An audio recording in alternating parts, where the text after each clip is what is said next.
Nazim-e-Ala, Mr. Khurram Nawaz Gandapur. He is the Nazim-e-Ala of Minhaj University, Lahore.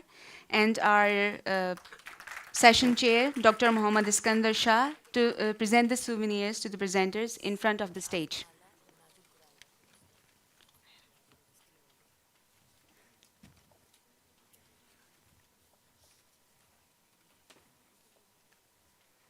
First to our keynote speaker, Professor Dr. Selina Qasim.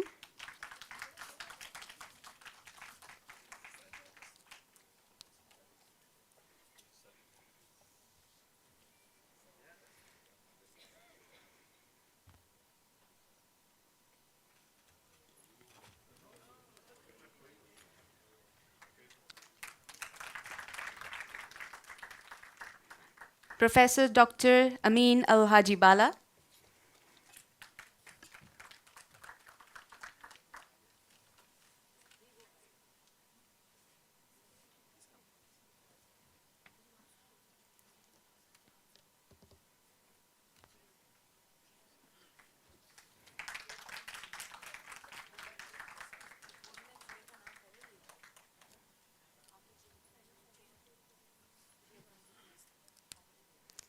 Mr. Abu Bakr Ibrahim Mairija.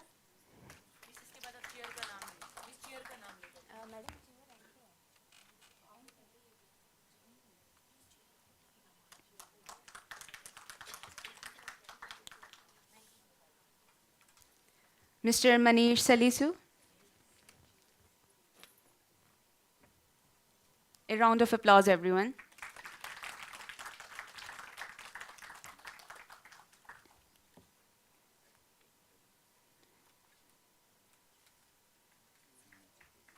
Mr. Muhammad Suhaib Ashraf.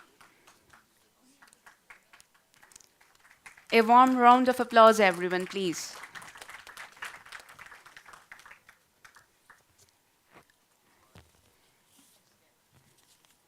I will request Vice Chancellor Dr. Sajid Mahmood Shahzad and Nazim-e-Ala Minhajul Quran, Mr. Khurram Nawaz, to present the shield to our session chair, Dr. Iskandar Shah.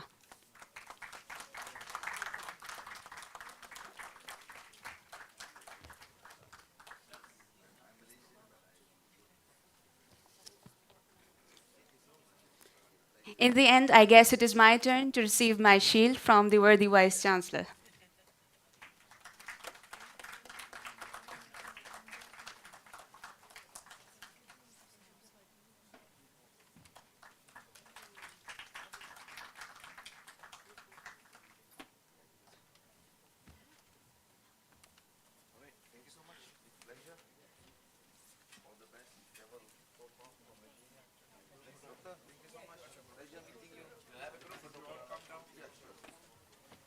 Thank you so much, everyone.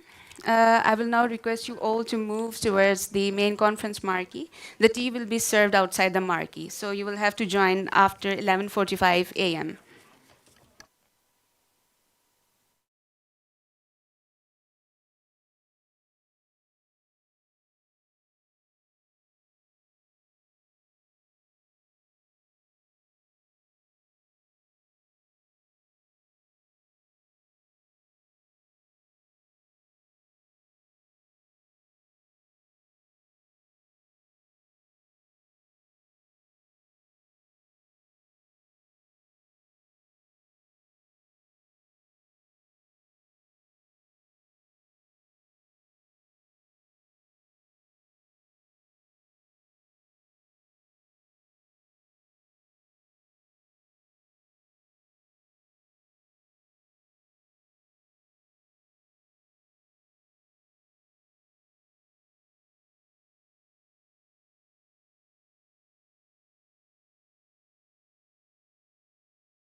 panel discussion. I would request all participants to kindly settle down, take your seats. Our guests, our honorable guests, speakers, international and national, they're all here. So we will be starting the panel now. I would request the food management and the hall management teams to please prompt everyone to join us in the hall.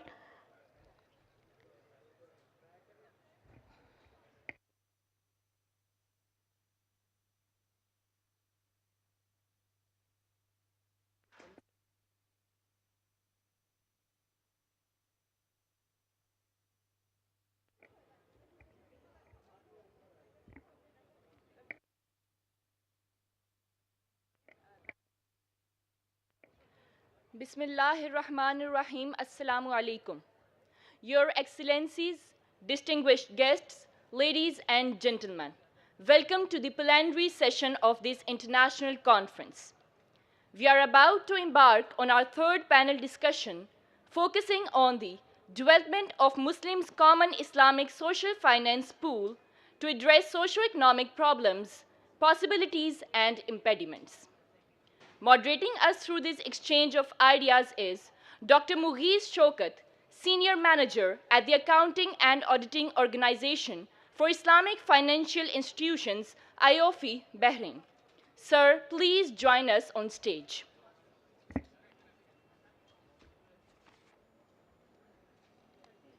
Panelists joining us for this insightful discussion are Professor Datin Dr. Rusni Hassan, International Islamic University, Malaysia; Dr. Muhammad Iskandar Shah, Associate Professor at Hamad bin Khalifa University, Qatar; Muhammad Shehzad bin Muhammad Islam, CEO of IDIS-X Advisory, Singapore; Dr. Lukman Raimi, Assistant Professor at the University Brunei, Darussalam, Brunei.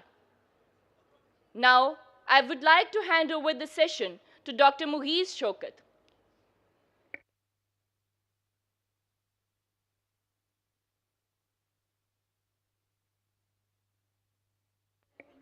I would request the panelists to join the stage.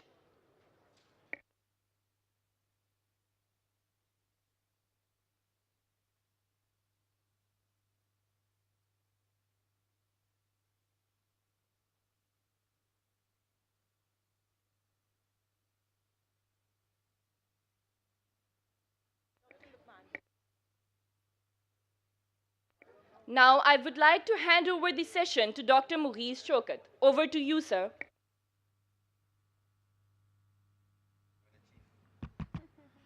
Right. Auzu billahi minash shaitani rajim. Bismillah rahman rahim. Assalamu alaikum to all of you and a very good morning. In the Pakistani winter, I was told that it is extremely chilly, but since I've arrived, it is extremely pleasant. So perhaps it is me coming to Pakistan and I should visit more. Um, Anyways, ladies and gentlemen, thank you very much for being a part of this very, very important session. I call it the mother of all the sessions. Why? Because what has been built yesterday, especially from the opening of the conference, this includes a very, very important speech by none other than Dr. Hussein Qadri himself, who has put forward and laid the foundation for us. As a matter of fact, in last night dinner, I was telling you that you have actually made it much more easier for me because you've given us all the material that we were supposed to discuss in the session. So we would still hope that we can add some extra value with the help of my very learned and honorable panelist and build further on what was submitted yesterday. Now, ladies and gentlemen, this session talks about a very, very important theme called social finance. And in this case, we are talking about social finance that relates or is uprooted from Islamic's perspective. There are a number of items that social finance covers. It is one of those themes in Islamic finance or Islamic economics that is still very, very, very under-addressed. A lot needs to be done. As a matter of fact, this theme is so important that it needs a separate conference in itself on Islamic social finance, because the way the world is moving, the way things are moving, not only in Pakistan but all over the world, especially for the Muslim Ummah. We need solutions coming now from social finance. Otherwise, we are overburdening the Islamic financial system that is driven mainly by Islamic banking. So, again, this tells you how important this session is. Uh, Lukman, you're here. Assalamu alaikum, brother. Very, very important session, ladies and gentlemen. Please keep your eyes and ear open. This is a topic that may give you some other topics for your own research as well.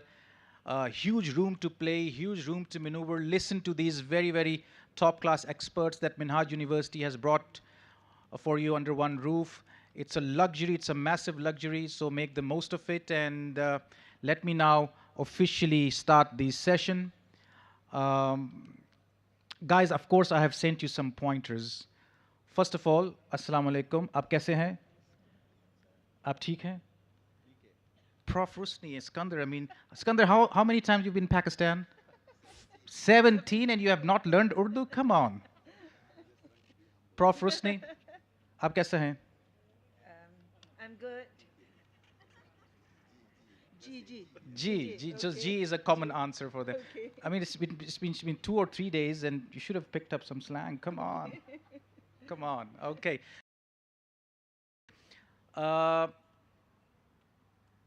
Folks, you are extremely, extremely learned individuals in your own streams. What we have right now is Malaysia. What we have right now is Qatar. What we have right now is Singapore, right?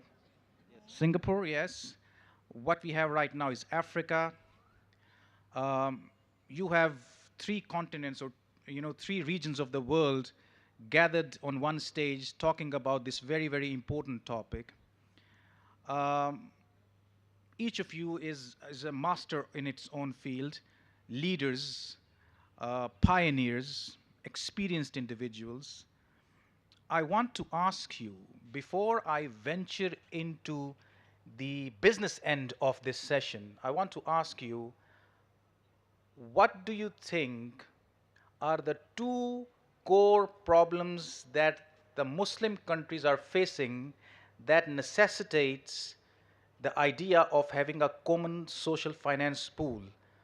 Of course, a common Muslim Waqf was yesterday submitted by His Excellency Dr. Hussain, but this session will not only build further, but will expand the whole idea. So each of you, again I repeat, what are the 2 core problems in your experience and your understanding and your ideology, given the status that you carry in the markets? The 2 core problems that necessitate not only support of social finance, but also the support in form of a pool, a common pool of social finance. Might I start with Prof. Rusni? Thank you very much, respected Mr. Morris, who I've known long time. Okay. Thank you very much, first of all, for organizer Minhaj University for having all of us, myself as well as other esteemed panelists for the session today. And I believe that the conference that we are having for these 2 days has addressed a very, very crucial and important, I would say, theme that is on Islamic social finance. And then we are having a lot of conversation on Islamic social finance. Now, to answer the questions, that let me go to the very, what we call it, overview a bit in terms of what Islamic finance is now as regards to the present landscape of Islamic finance. Now, we look at the number on the development or the number that Islamic finance asset and whatnot. Now, after 40 years and 50 years of Islamic banking and finance globally, now we can record a very good numbers in terms of our performance. The asset that we are, what we call it, dealing with is almost reaching the 4 and 5 trillion, and that is based on the report. Now, not to mention that money, or what we call it, numbers, is the biggest and the most, I would say, important aspects of Islamic finance. But the development of Islamic finance have shown that we have come much far from the numbers, from the profit and revenue generation, rather than as of now, there's a lot of focus on Islamic social finance. There's a lot of focus on good element, ethics, the ethical values, the SDGs and whatnot. So we are looking at the perspective as of now, one of the important aspects of Islamic finance that we are looking at, not only Islamic finance, in fact, but globally, we are talking about SDGs. Now, SDGs and sustainabilities, if we look into the all SDGs, these are the areas or the aspect that we are not unfamiliar with. In fact, it is already there in Islamic finance. We talk about poverty alleviation, which to me is one of the main and important issue that I'm going to respond on that. So now the sustainability, the ethical, what we call it, elements and whatnot on Islamic banking and finance is not something new. So the fact that, we are there and then we are in the financial system, okay, and we are leading and we are showing a good examples of what we have done so far since the very beginning of the establishment of Islamic finance system and Islamic financial industry. Zakat is always there from the very beginning. And thus now, after 40 years, world are talking about poverty alleviation, whereas we have it already there from day one. So I think moving forward, we should be highlighting more of these aspects rather than focusing on profit and value generation. Now, not to forget that this is important, because if we were to lead the industry, if we were to lead the global, definitely money is important. And I think no need to mention about the Sirah Rasulullah sallallahu alaihi wasallam as regards to importance of Muslim to be very rich and wealthy, so that we will be able to contribute more to the people. So I think that is my preliminary, Maurice. Okay, answer to your question on what are the two. Okay, number one to me is as regards to poverty alleviation. This is the issue which is extremely relevant to us, particularly Muslim. The data as regards to the poverty globally have shown that, of course, Muslim in particular are having a very, very serious issue on this. What we call it, the data show that children are living in extreme poverty. 60% of them, they are growing up within, within that kind of environment. So definitely, poverty is an issue which we must properly address. And then to me, through Islamic finance, for individuals, for corporation, Islamic financial corporations, for example, to become rich, they would definitely be able to, contribute more to the community at large. Number two, we are talking about the protection of the people, of environment and whatnot. And thus, we are talking about the sustainability, ESG and whatnot. We definitely need to be thinking about future generation, the pollution, the environmental issues that we face and whatnot. In addition of poverty, that is also something that we need to be looking at. Now, Islamic finance come into the picture, playing the role and playing the, the role as, to spread the fake mu'amalat, if I were to say, and then to perform whatever the duties and responsibilities as us as a Muslim. Definitely, as Khalifatullah, this is an area that we need to be looking at. Can I get one more? Because I'm a woman. Women empowerment is definitely another area that we need to be looking Can't at. stop. I cannot stop. Thank you very much. Okay, so as regards to the women empowerment, then it relates very much as well as regards to the data that we do have, that women, 80%, more than 80%, 85%, the data from the World Bank shows that women in extreme poverty, and unfortunately it comes from Sub-Saharan, Central and Southern Asia region, which we belong to. So I think this is also the area that we need to be looking at. I'm so blessed by the, the visit that we have here, and then I visited Minhaj Women League, which I believe that they have done an tremendous job as regards to the women empowerment. So I believe that, this is something that I'm really proud of. The fact that when people are still talking about what we should be doing, what are the activities that we should be doing as regards to the empowerment, but the fact that you have done it already. I think it's high time for Minhaj University and then the Women League of Minhaj, to start talking about what you have done and share it to the world. And it's always good to have a shout of what you have done. And with the digitalization and whatnot, definitely you can, you can do big, then you can do, I think this is what we are lacking at actually. We don't take pride of what we have done so far, very successful, but rather than we look at other, what we call it, people are doing.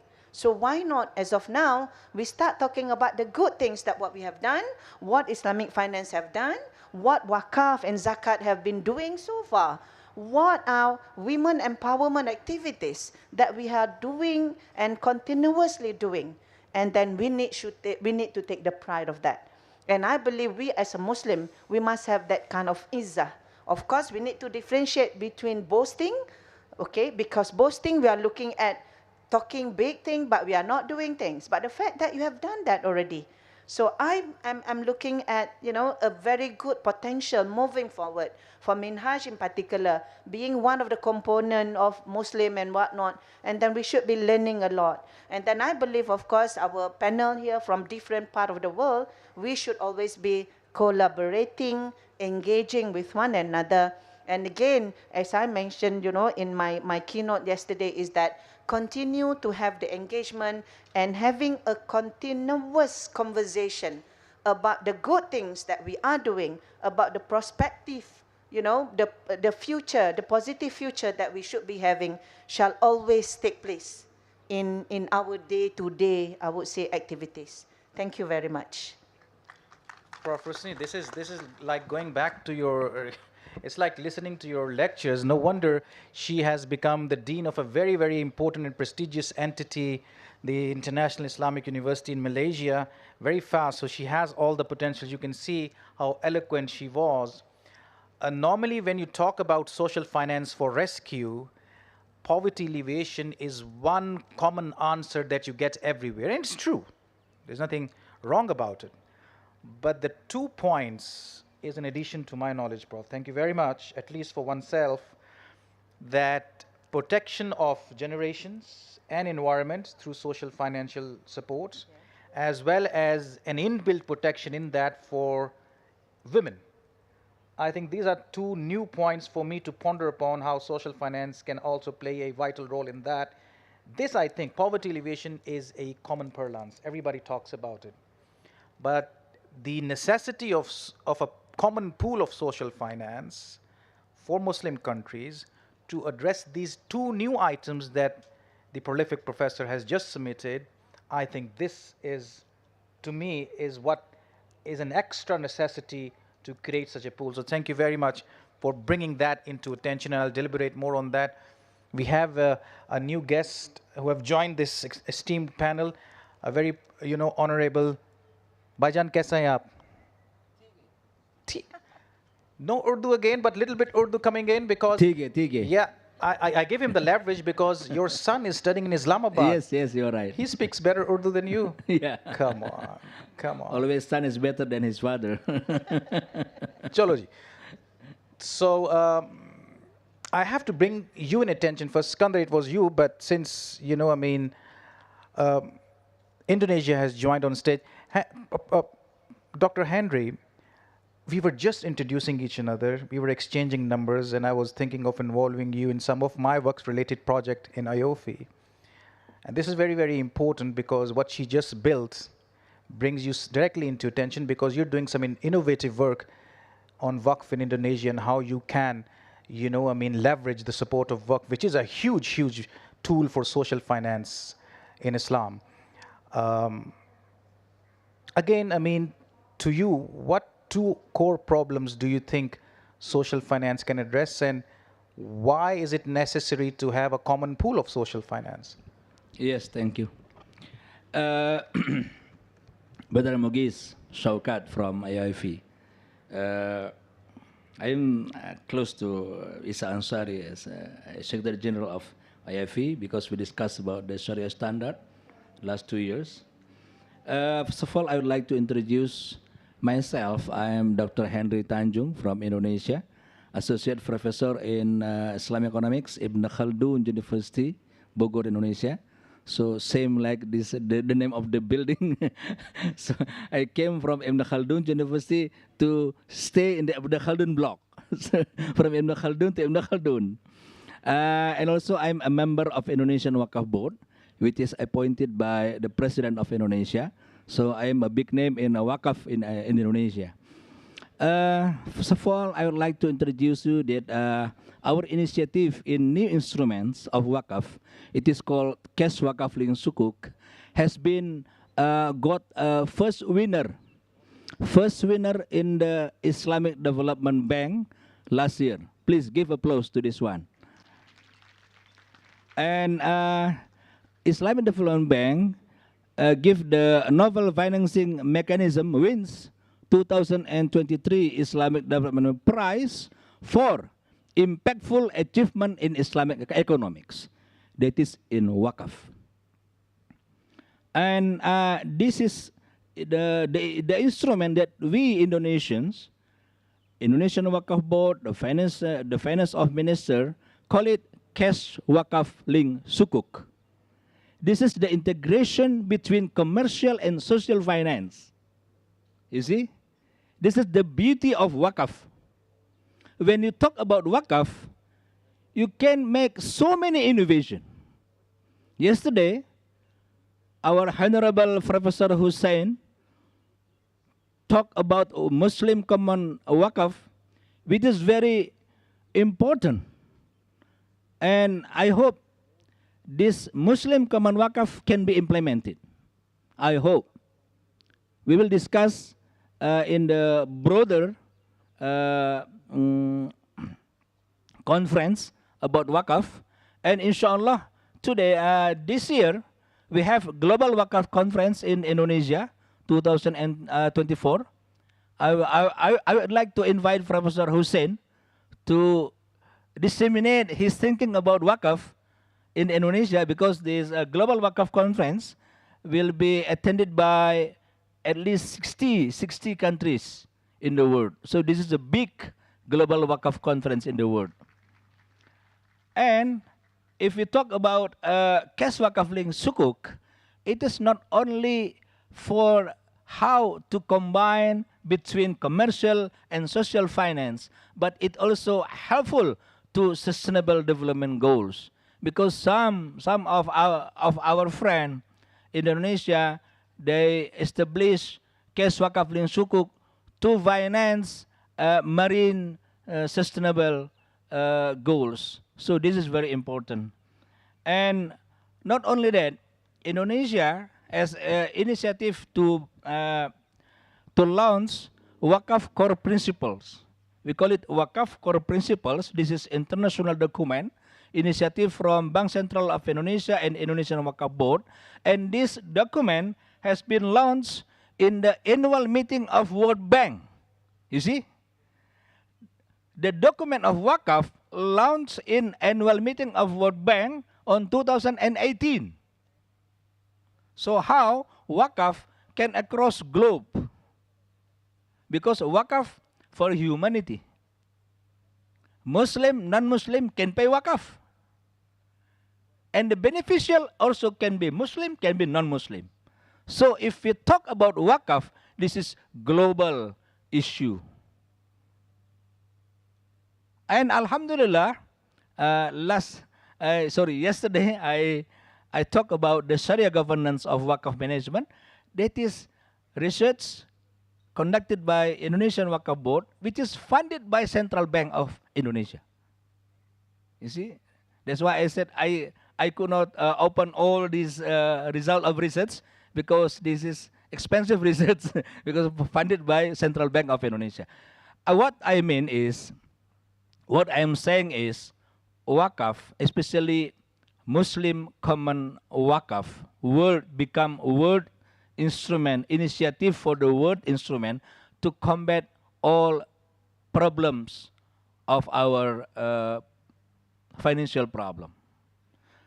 Just now, Professor Abdul Rashid, DG of International Islamic University, he said, we are always talk about money market, but we seldom discuss about capital market.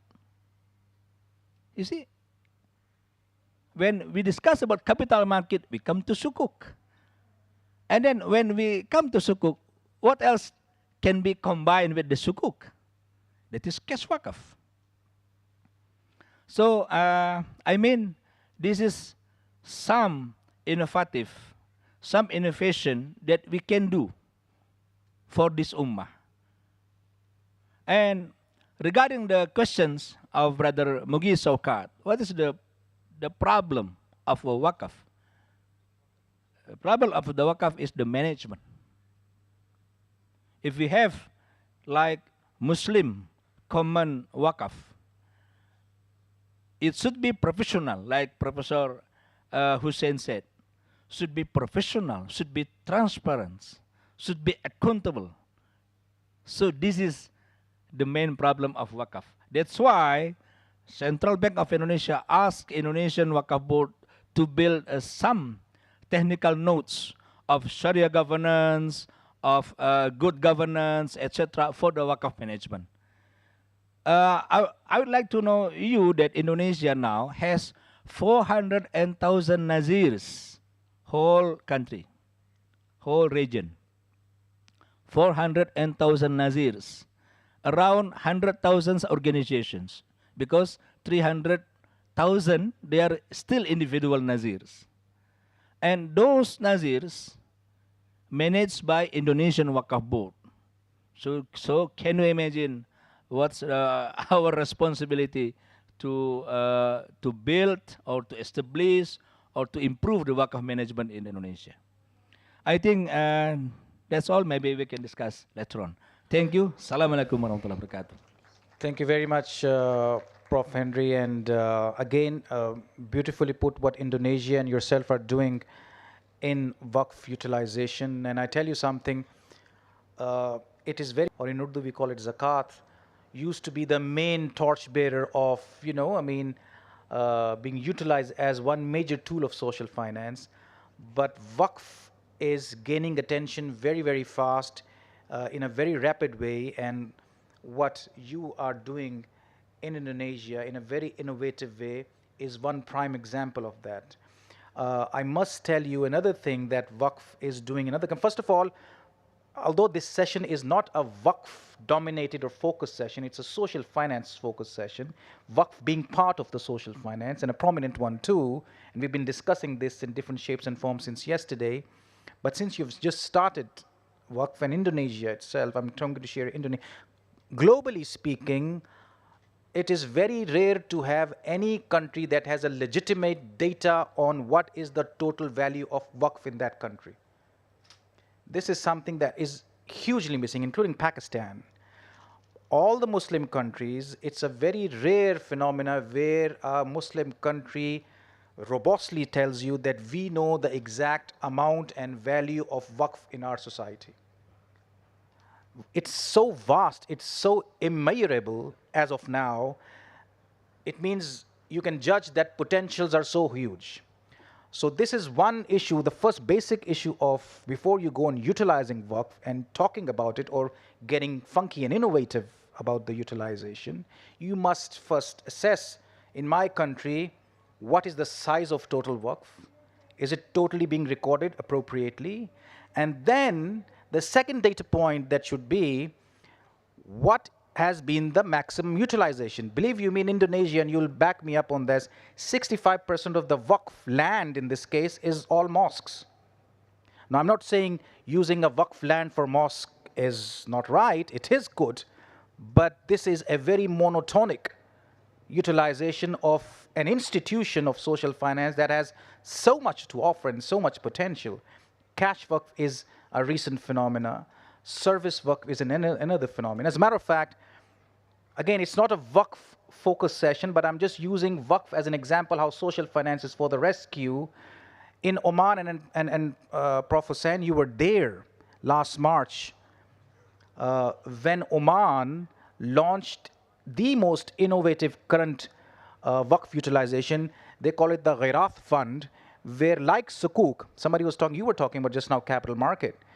Now I can invest in a Waqf security or a Waqf Sukuk that is listed in the Omani stock market. And it is classic financial inclusion because the value of that Waqf Sukuk / certificate is 10 Riyal only. And I can do it in a digital way too. I don't need to go to a stock market to do it. It's a huge innovation gaining fast momentum, and it's, selling like hot cakes.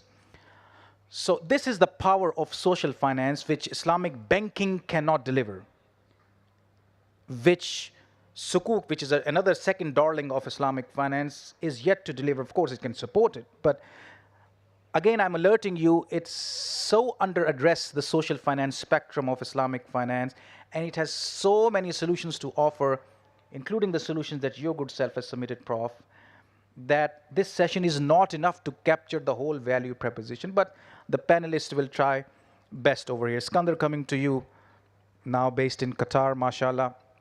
We know each other for quite some time. Tell you what, whoever I meet and he knows you, he speaks very highly of your capacities and acumen. And may Allah bless you in that. And this is why, it's more of a prestigious honor, not at a personal level, to share the stage with you, but I can sense that you will bring some, young, enthusiastic support to the cause of this session. Now, Skandar, you're from Malaysia. Of course, I would also want you to bring the Malaysian flavor in it. Your two core problems, and then does it really necessitate to have a common pool of social finance, or one mode itself is enough? So first of all, thank you so much. When I saw Brother Mugi's names, my friend Mugis as a moderator, I know that this is going to be a great session. We know the. Brother, what's your definition of great? Yeah. I So doubt it. we'll just try to make it better or live up to the expectations. Again, the conversation is actually going in the right directions. The beauty about this session is that we are trying to expand the role of social finance. In the past, a lot of people, when they discuss social finance, they only talk about distributions. They talk about what is the most efficient way for us to distribute zakat, how to harness the power of zakat. And then the last 2-3 years, and you can probably see that Waqf is actually taking over. And a lot of people are really understand the potential of Waqf. In Qatar, for example, the value of Waqf, which managed by the ministry, is more than 10 billion riyal. And the return itself is enough to basically fund the educations, the mosques, and they build a library and shelter for women, and they are moving into migrant workers management. And I'm sure you probably know they're doing a lot for Palestinian cause as well. And this is not a news to us, because Indonesia has proven it, and Malaysia has done it. And a lot of people actually have underestimated the power of Waqf, because we never really talk about the success story in Singapore, for example. I do not want to mention it because we have a brother in Singapore here, then he might probably think that, how come a Malaysian talk more than about my country? But the point I'm trying to make here is that if you take Singapore as a classic example, where they integrate Waqf with capital market and they manage to harness the value of their assets, and the return is now in the billions, and they're using it to manage the mosques and educate the Muslim Ummah and so on and so forth. So the point I'm trying to make here is that, from an ideal land that probably has little value, is actually converted into a commercial land, and the return of it is actually, preserving the value of Islam, for example, in Singapore. And I'm sure the same thing can be done in any other parts of the world. So the point here is that, before I answer Brother Mugi's question, is that if you think beyond and put your effort a bit more, a crazy ideas can actually become a good ideas. I think great ideas. I think this is exactly what we need from young people out there who are actually listening to us. And I always say this, why exactly we are talking about the same thing again and again in the conference? Because a good ideas has to be talked about all the time. We do not want the good ideas to die off. I think that's the most important thing. 20 years ago, I can talk about it because now, I graduated probably 25 years ago. When people mention Islamic banking, everyone say, how you can do Islamic banking? It's an antithesis of banking itself. But because of the effort of some scholars, especially the first mover like Dr. Rusni and her generations, I'm not saying that Dr. Rusni is that old, but I'm just saying that giving credit to her as a pioneer and the first generation, they work extremely hard to put a system in place. And talking about systems, and now I'm coming back to what Brother Mugis have said, the two common problem, and a lot of people always look at the obvious problem, but I just want to go beyond and try to relate to Professor Hussein keynote yesterday, which is really a stark reminder of how important it is to have a strong multilateral institution in the Muslim world. So if you ask me what is the number one problem, I think this is number one problem. Just think about it. The world GDP is about 100 trillion, and the global liquidity market is about 170 trillion, right? And majority of the liquidity is also belong to the Muslim countries. A lot of people say Muslims are poor. We are not that poor.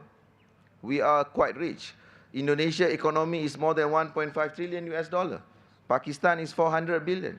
If you take about the population I just mentioned, in 2050, Indonesia probably will have 400 million people. Nigeria, 400 million people. Pakistan, 300 million people. Muslims are very good in terms of increasing populations, one way or another. But in the Western world, the population is actually decreasing. All right? So we have a great opportunity, and we have great instruments. But what is exactly lacking? The strong will of a multilateral institution in terms of managing this global liquidity. So where this global liquidity is going? It's going back to the West. You take all the top 10 sovereign wealth funds. 5 of them belong to Muslim world. Abu Dhabi, Kuwait, Qatar, Saudi Arabia. Even you take Aramco, for example. Their profit alone last year was 160 billion US dollar. It's half of Pakistani GDP. Only one company. All right? So there's a huge liquidity in the Muslim world. But the problem is that we are not able to tap that liquidity because we don't have a strong financial center in the Muslim world. None. Even Malaysia, we are trying so hard. But because we don't have a political stability, not a strong currency, we are not able to become really the hub of the financial center. But we can still solve it, strong leadership and everything. But what is exactly lacking today, if you ask me, being in academia for 25 years, is a shortage of a good talent in the Muslim world. I think Brother Mugis can agree. He worked in GCC. He can add to my presentation after this. Agreed, hands down already. Yeah. It's not easy to find an expert in terms of, derivatives management, even WACC management, even AI, machine learning, all the advanced things that are happening. When it comes to the Muslim talent, it's a serious shortage. But it's really heartening also. I travel to Indonesia often, Pakistan often, Turkey often, and a lot of people ask me, why you are traveling to all these countries very often? I said the talents will come from these countries. This will be the future of the Muslim Ummah. But the point from now on, so you have to work harder. Investment banker in America work 18 hours, sometimes 16 hours, sometimes 14 hours. But if you have a culture that you only work 4 hours a day, how are you going to compete with them? All right? And now they have created AI. And they're going to become more productive than us. All right? So how exactly are we going to compete with them if we continue doing the same thing and hoping just for divine intervention to save us from all this fast-moving world? Having said that, there's a great opportunity. There are a lot of universities are coming up. Pak Henry has established a university. Ibn Khaldun in Indonesia is part of a big institution. A lot of institutions coming up. Minash University have 15,000 students. So this is all the good things. But let me just stop here. I just want to say this is the key problem. Our inability to manage global liquidity, the failure of a multilateral institution. I will use the word failure because it's alarming that why most of our funds keep going to the Western world, are not staying in the Muslim world, and not investing in the right thing in the Muslim world because our inability to create new ideas and being more innovative with our future. So that's all, Brother Mugis. Thank you so much. Well, thank you very much. I think, this shows you that the audience is alert given the response that you just received. And 3 things before I move to Luqman and then, of course, our tech guy over here. First of all, Sikandar, 25 years ago, you graduated. I thought your total age is 25. I mean, come on, I just termed you a young person. Come on, but still young, still young. I'm still young. And number two, how do you know the 4-hour working day routines? These are inside secrets of GCC. Do not make it public. You're also in GCC. These are trade secrets, my brother. How do you know this info from Bahrain and Oman and all that? Come on. Yeah, I mean, this was a hidden secret, brother. Now made it public. What an important information, my brother, that you've given. I think this is another key area. I thought that she has brought some new ideas into attention. Iskandar has done exactly the same, because terming up, and correct me if I'm wrong, Iskandar, that you said the lack of active financial markets, of course, political will and stability is always there, and every country faces that in some shape or form, including Malaysia and even states. But the lack of active, and not only active, complete financial market is one of the major core issues that is dampening the utilization of not only social finance, but financial modes in general. And this would double itself if social finance is attempted. So if I want to elevate poverty using social finance, I need markets that support my utilization or innovative utilization of social finance. So let alone having a complete financial market, you don't even have an active financial market. And whatever financial market you have, it has its own operational and political caveats. So very well put forward, my dear brother Skandar. Luqman, the African region is being presented, ladies and gentlemen, in this session. We are very honored to have you. Africa, the Muslim community in Africa, I have some personal information from Nigeria. We were just, a couple of months ago, we were there attending a huge event in Nigeria. We're planning with the Security Commissions of Nigeria another major event in Islamic finance, and Waqf would be one, or social finance would be one theme of that session, inshallah. What is your story? First of all, tell me from, of course, experience based on the African perspective, what are the two core problems that perhaps you guys are facing in Africa in general? And then do you think that a common social finance pool would be the right way forward to solve them? Yeah, thank you for the question. Looking at Africa as a continent, there are so many problems, obviously, as you have rightly mentioned. But if you rank the problems in Africa in terms of priority, scope, and what we can call profundity, then unemployment will be number one. The second is, of course, poverty. And these two fundamental problems actually leads to the third one, which is very, very significant, and that is crisis. You may call it violence, you may call it conflict, but the most important thing is when people are unemployed, and especially nations with high, population. Nigeria is over 200 million, and so many other African countries. So when you are unemployed, you become hopeless, helpless, and helpless. And you have energy. Where do you dissipate this particular energy? Of course, through anger, war, violence. And that's the reason why Africa is one of the recruiting grounds for terrorism, crises, etc. So when you rank it, it's actually unemployment and poverty. However, as you have rightly mentioned, Nigeria and some African countries are actually leveraging Islamic social finance as a complement. Because in Africa, the responsibility of governance, the responsibility of managing the economy, the responsibility of providing social welfare, economic justice, stability, etc., rests with the government and the private sector. But because of inefficiency of the market forces, that is inability of government and the private sector to do everything, Islamic finance, particularly Islamic social finance, came up as a complement. And in Nigeria and some African countries, Zakat institution is actually growing. And also, all the Zakat institution at private level and at governmental level also added Sadaqat. They said Zakat and Sadaqat Foundation.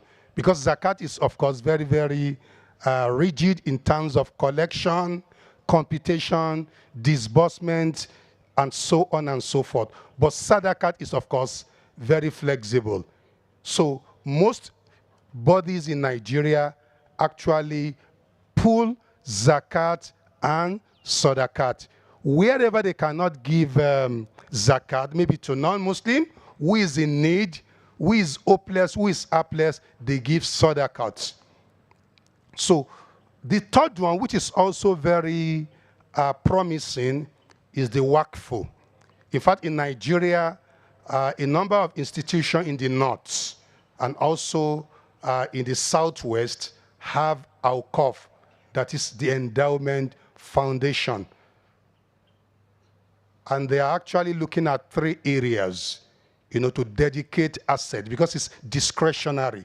Individuals dedicate their assets to health, education, and some to what we can call hunger and what have you. People dedicate land for farming to actually intervene in the area of hunger. Because of out-of-school phenomenon is on the increase, people, dedicate their asset for education, free education. And also, because health is very, very expensive in Africa, people also dedicate their asset, their wealth to health.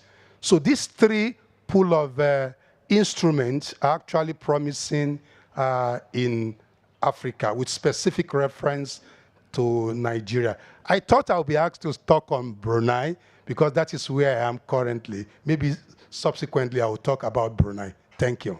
Indeed, you will talk about Brunei, and I think, very eloquently, very smartly, in a very crisp fashion that you have highlighted your 2 core problems and what Nigeria is doing. So what our brother Luqman has submitted, just to recap so that people are focused what each speaker is submitting to.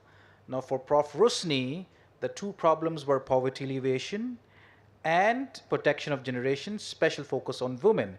She thinks social finance can solve those problems better than any other financial mode, be it banking or etc., or the commercial, more common modes.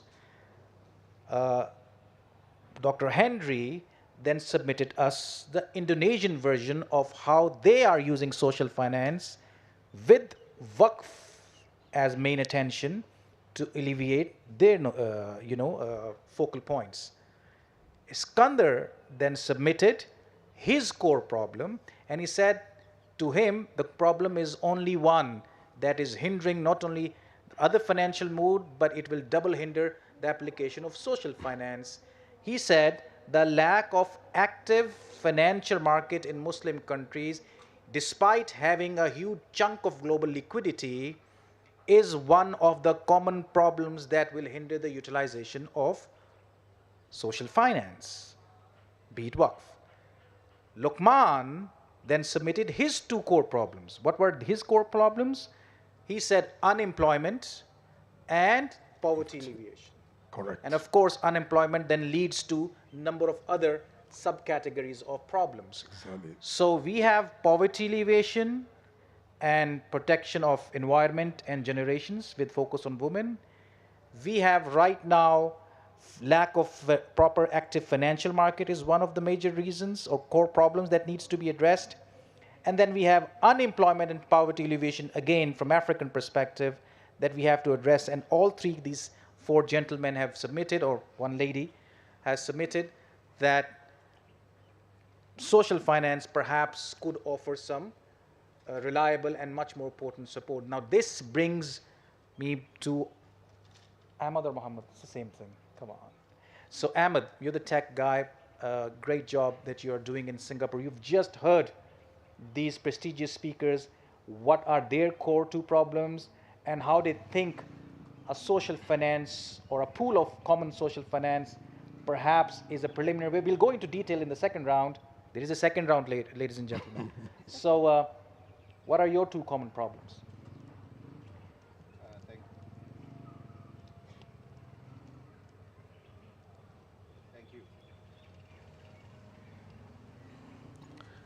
Thank you, Brother Mugis. Assalamualaikum, everyone. Thank you to Minhaj University for giving us a platform to voice our opinion. Welcome to the honorable guest as well as esteemed participants. Bismillahirrahmanirrahim. So, Brother Mugis has given an excellent summary of the different points raised by my esteemed co-panelist. All of them are relevant, and I'd like to dovetail with what they have just shared. So number one, let me just give a quick introduction. I'm Singaporean by birth. I do have family in Pakistan. I like to say that I'm half Malaysian because my better half is Malaysian. So I'm familiar with both locations. Atis is a fintech company. We focus only on Sharia compliant products. We are headquartered in Malaysia. So I'm not advertising, I'm just giving some context to what I'm going to say. We are focused on Sharia compliant products. Now, as industry practitioners, our ultimate goal and our tagline is actually to circulate good. So touching on what my dear Prof. Iskandar has mentioned, good is not domiciled in any location, right? So the example of Singapore, that should be used, utilized, improved by anyone, anywhere, right? So good is basically driven by intention and, more importantly, implementation. So as an industry practitioner, we are always focused on implementation. Now, with regards to the problems that my key esteemed panelist has highlighted, issues of poverty alleviation, issues of unemployment, issues of Wakaf solution and better management, issues of liquidity. So to an extent, what Atis is doing touches on all the things, right? So we started out as a crowdfunding platform. Our goal is to circulate the effective use of capital into the real world economy, i.e. we help companies, primarily SMEs, to raise funding via issuance of equity. So this is similar to your IPO process, but we deal with only private markets. We are regulated, so we require our processes to be vetted by the respective regulators and so on, as well as we do financing. So no different from bank financing. So we are an alternative funding or financing platform. Now, how do we want to achieve the key problems, or rather to solve the key problems? On our own, we are not able to do it, right? We are just a small player. In fact, we still term ourselves as a startup. We are very much still, in terms of resources and so on. But our ambition is huge. Our ambition to contribute towards the challenges facing the Ummah is very evident. How can this be done? It's through close collaboration, and I would say enabling collaboration between three key entities. I recall as a student that a country can progress when the three arms or the three pillars function well, which are basically the executive, and this is the civil servants, the judiciary, as well as the legislators, or your elected members of parliament and so on. Now, similarly, in what we are trying to solve, there are three pillars. You've got industry, which Atis is a part of. You've got the academia, which a lot of us here today are. And you've got the regulators, right? So only with a close enabling cooperation, collaboration between these three pillars can a solution be formed, right? We on our own, as much as we want to introduce innovative products, innovative solutions, we are unable to do so, right? Now, this also dovetails with what else is required. It requires awareness. As a crowdfunding platform, we need the community to participate in providing the funds, right? So the academia can play a significant role in this awareness. Again, on our own, we have limited budget and resources to basically market the solutions that not just at this, but any fintech or alternative finance platform can bring to the market, right? So through academia, through robust regulation governance, which both Prof. Henry and Prof. Iskandar has mentioned, then we can gain the confidence of the community to participate. At the end of the day, what is the aim of making an investment? It's to achieve good returns, right? That's no different from the conventional field, except now in reaching good returns, it is done in an ethical manner. The distribution of the returns is done in a way that uplifts communities, right? We don't do speculative, basically finance, where the gain is not flowing back to the community. So this is where the real world economy becomes important.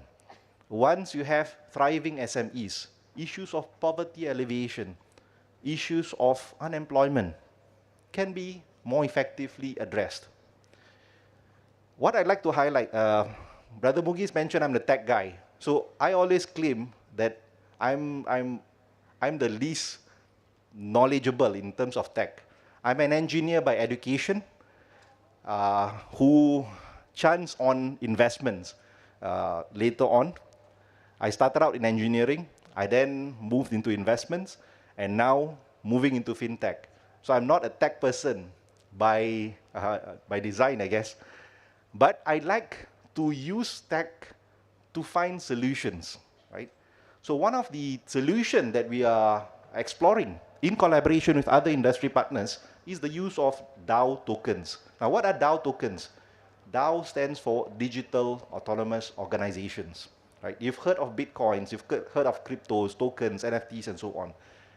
Very simply, a DAO allows the possessor of a DAO token to vote or indicate his or her preferences. And this is done in a manner that is trusted.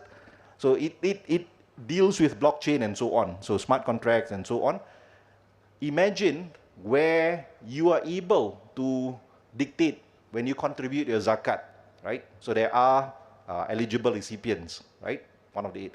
You as a zakat giver, you are able to indicate to the organization, the trustee that's handling your zakat, who you want to deliver that zakat to, right? And this is fully traceable. Can you imagine the impact in terms of how it encourages people to actually contribute more zakat? And how can you contribute more zakat? You can contribute more zakat by increasing your wealth. So it creates a virtuous cycle of basically investments as well as good use of profits. So those are the ways that we hope we can contribute towards this very important and key ecosystem. First of all, thank you very much for this very detailed explanation of what Ethis is doing and how they're trying to do this. I want to ask you, and I had a hunch about this. So you're half Desi? Are you kidding me? He's half Desi. So, come on. Yes, I am half Desi, if that's the definition of having Pakistani roots, and half Malay. You're a half local. Cool. Yeah, All but right. please don't ask me to speak Urdu, because I will just answer Torah. I judged it already. The start of the session was to judge the level of your Urdu. Anyways, so I think what Ethis is doing, and I have personal privy to all of this information, and we have like brothers. Very rightly so, and the use of technology is the future or current way forward to utilize financial sector, let alone social finance. Now, guys, we are now building up the situation before I wrap up this session that all of these folks have submitted their version of 2 core problems. Some of them are common problems, some of them are very distinctive problems, and Brother Muhammad, the half Desi, has agreed that he agrees with all the problems that are submitted and how Athis is trying to address. It means all of them have already a consensus, which was the maqsad of this session, that to address the problems they have highlighted, do they say yes or a no to the creation of a social finance common pool? So right now, Alhamdulillah Rabbil Alameen, in this session, we have not only highlighted the two core problems from each of them, and we now know what those problems are in a collective way, but all of them trust on social finance and trust on a common pool of social finance.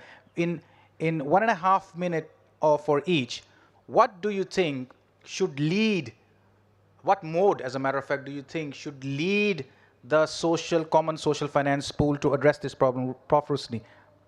Okay, thank you very much. 1.5 minutes or what, half minute?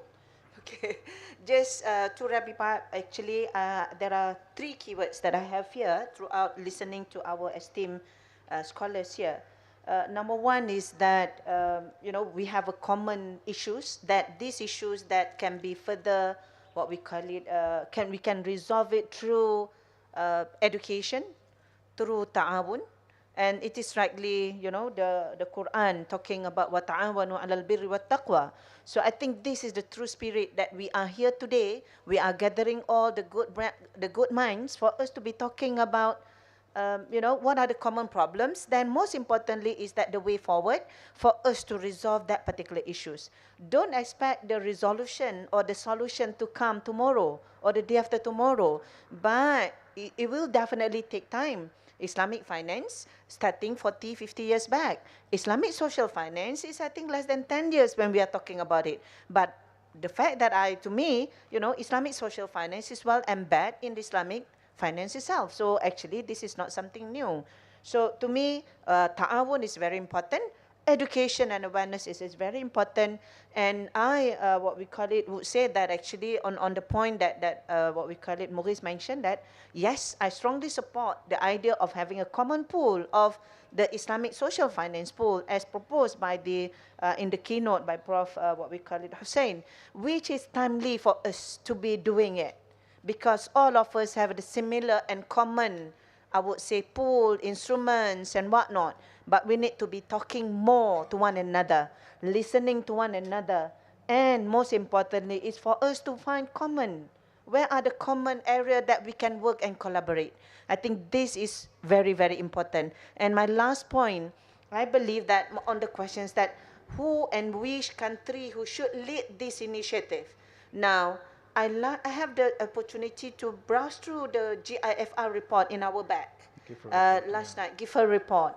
And then it is rightly mentioned that actually don't be surprised that in near future, the 3 countries who's going to lead Islamic finance, particularly on Islamic social finance. And guess, what are these 3 countries? Pakistan, and Pakistan, Indonesia, and Bangladesh. And I believe whatever the proposal that have been promoted, have been proposed during the keynote speaker session is rightly and timely done. I'm not talking, it's not that if I were to have the option, I definitely say that Malaysia. But the report tells us different. So now, let's work on our strength together. Inshallah, we will be able to do that. Fantastic. Thank you very much. And which mode do you think should lead that social finance pool? Waqf, zakah, or sadaqat, what? I think, it goes beyond, because all these social finance, zakat, wakaf, and sadaqah, there are commonalities between the 3. And of course, that there are some concern on Sharia concern, for example, particularly on zakat, particularly on the distribution of zakat. And that's the reason why now we are very much focused on wakaf, because utilization from the Sharia perspective is much more wider and less, what we call it, constrained. Well. Yes. Yeah. Thank you very much. much. So Waqf is the tool that she thinks should lead. Skandar, what's your take? Which tool should lead the social finance common pool? Can I answer your questions a bit differently? 2 minutes? Sure. All right. For me, because I studied finance and I look at things maybe slightly differently, what we need to solve our problem is that we need to create, for me, mega investment bank. Okay, let me qualify my statements. Why mega Islamic banks? Because right now we don't have the ability to manage our own liquidity. We don't have enough instruments. We don't have enough talents. So this mega investment bank can be a consortium of some of the existing banks, or it can also happen at the multilateral institutions. Number one. Number two, instead of becoming a typical investment bank, this form of investment bank should actually harness instruments which is related to awqaf and so on and so forth. So that means, unlike a typical capital entity who talk about profit maximization and the bonuses and everything, we talk about process of acquiring wealth, preserve wealth, but more importantly, we have a good mechanism of distributing wealth. So for that, I always say this, and I am in academia for some reasons, talent is very important. Okay. First of all, your new generation should replace, the same people that keep talking about Islamic finance, right? I think that's the most important. It's not that we want to be replaced, we want to be relevant, but more importantly, we also want a new generation who have better ideas and better innovative solution to solve. I just want to give one example, that one I highlighted, the Singapore. I think Brother Zach can qualify this statement. Fortunately, the mosque was located in a very strategic location. So they had two options. Either leave the mosque as it is, or convert the mosque, still have the mosque within that commercial property, right? But they use sukuk, by the way. They use sukuk, by the way, integrate with the capital market. And they decided to integrate with the capital market. They do some replacement of wakaf land and build that property with sukuk. And now that property was billions of dollars. And the dividend of that property is being used to manage all the mosques and tuition center for all the Muslims in Singapore. Okay, so the reason I'm saying this is that it can be just a mosque and people can just leave it as it is. But some people who are educated, innovative, ambitious, decided to do something about it. So the point I'm trying to make here is that the Muslim world has so much land, so much potential, so much people. But what is exactly lacking is a coherent system. So let's work together to combine all these success stories into a coherent system under the leadership of AUFI, IFSB, you just name it. We have all the institutions, SIBAFI, INSEF, and hundreds of universities are offering Islamic finance. But what we are lacking is that a bigger picture, common ideas. Just one last point. Everyone is so against this Palestinian thingy, boycott Coca-Cola, boycott Pepsi, boycott McDonald's, boycott Starbucks and everything. I really commend that this is an amazing idea. But people have failed to understand why Starbucks is so successful. Because behind Starbucks, there is a company called Vanguard, BlackRock, and all these things. And they manage 20 trillion US dollar in terms of fund management.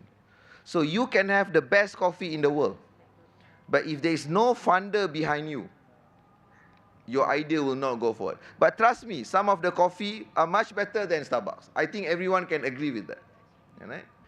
But they have the funding, they have the support, they have the ecosystem to decide who's going to be successful and who's going to fail. Unfortunately, in the Muslim world, we make the best biryani in the world. We make the best kebab in the world. But you cannot find even one franchise that you can travel around the world and say, I want to go to this place and eat. Why? Because we don't have a coherent system. That's my point, Brother Mugis. Thank you so much. Thank you very much. But there is a Saudi brand coming, Al-Baik. You have it in Qatar? Al-Baik, yes. Anybody would... Yeah. Oh, yeah, the political issue, yeah. But in other parts, Al-Baik is coming. Dr. Henry, what is your mode that can lead the social finance pool? Of course, Waqf. Yes. I'd like to say one verse of Quran in Al-Baqarah.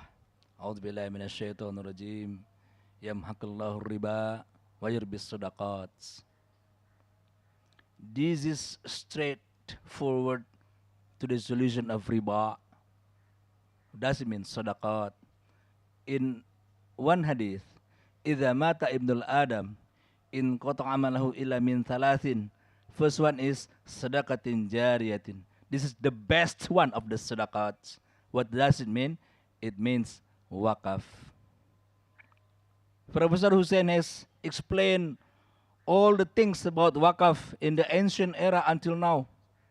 700 years in Turkey.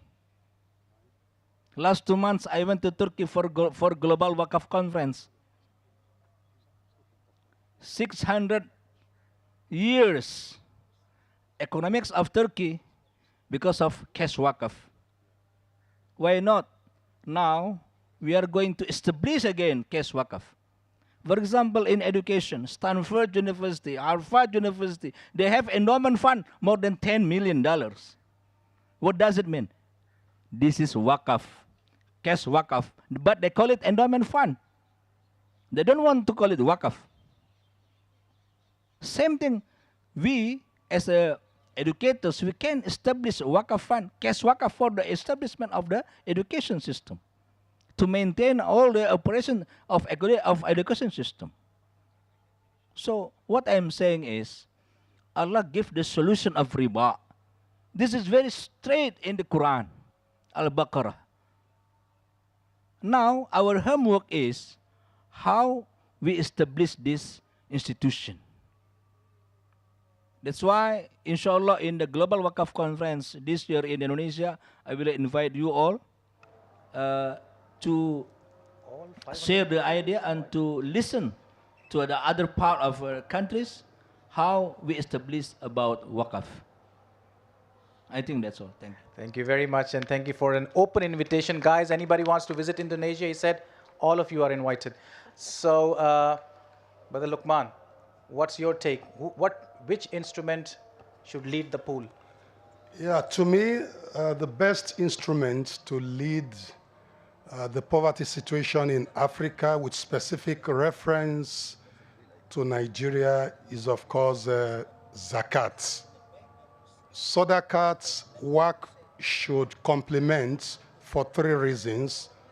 One, zakat is a compulsory obligation, and in the capital markets, people are waiting for views of academics and policymakers. If you make the right statement, shares will appreciate. And if you make the wrong statement, shares will drop. Similarly, when it comes to serious issue of Islamic social finance, we should place things where they rightly belong. If I recommend sadaqah, the implication is that some of you may boycott zakat. Oh, they said sadaqah should be. In Africa, it's a very big country. What can solve our problem is zakat, followed by sadaqat. Reason is that zakat is compulsory, but not everybody is zakatable. But most people are sadaqatable. Thank you very much. Beautiful, beautiful, very to the spot and to the very crisply put. Yeah. Everything. That's right. That's right. So we have waqf. We have waqf. Skandar has a mixed approach. Zakat and sadaqat should lead the pool. What's your take, Desi? Thank you, Brother Mugiz. I think all of us are looking forward to the next event after this, which is lunch. Lunch. So I'll keep it very short. Yeah. So let me illustrate how basically when a company comes to Athis to seek financing, what do we do, right? So we have used tools like, and we like Musyarakah, we have used Mudarabah, we have used Murabaha, we have used Ijarah. In one instance, we've even done Ijarah Muntanakisah. So how does that process work? A company makes an application. We, our team that does the due diligence, as required by the regulator, will then suggest what is the optimal structure in terms of returns to investors as well as cost of funds to the companies. Now, why do I bring this up?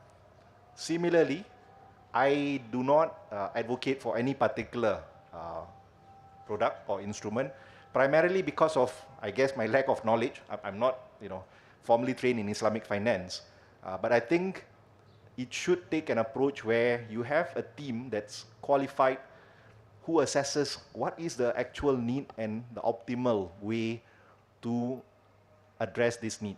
So that brings the point of basically highly trained talents who are basically employable.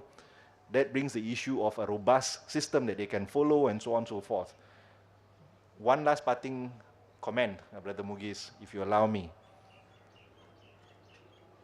Remote work is now enabled. Of course, a lot of companies have gone back to office, right? But remote work is here to remain. To me, this presents a great opportunity for talents from countries like those mentioned, Bangladesh, the key growing companies in terms of social finance, Bangladesh, Pakistan, Indonesia. Now they can actually find work remotely and serve companies outside of where they are staying. What does it take? It takes good ethics. It takes good work ethics. It takes knowledge. It takes good network, which all of it, I think, is captured by the session that Minhaj University has addressed, right? This is a session that allows us to have good networking. This is a session where there's a reminder on good work ethics. Yesterday, the DG mentioned the importance of having good values, internal values.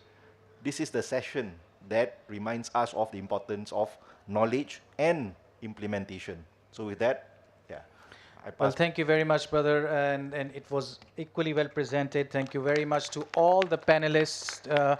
What an honor it was to host this session, to chair all of you, and I have actually learned quite a new things, quite a new ideas. Those problems, ladies and gentlemen, that has been raised, poverty alleviation, unemployment, lack of active financial markets, and preservation of environment and generation and focus on women, they are equally applicable to Pakistan, if not more applicable to Pakistan. So I think all of them, it's not I think, we have a unequivocal consensus that all of us agree that to address these problems, social finance is a potent way to go forward. And on top of it, having a common pool of social finance for Muslim countries is an incredible way forward. So this session has, it's a bit of a resolution through this session that we have all, these are top level experts coming from different countries with wealth of experience.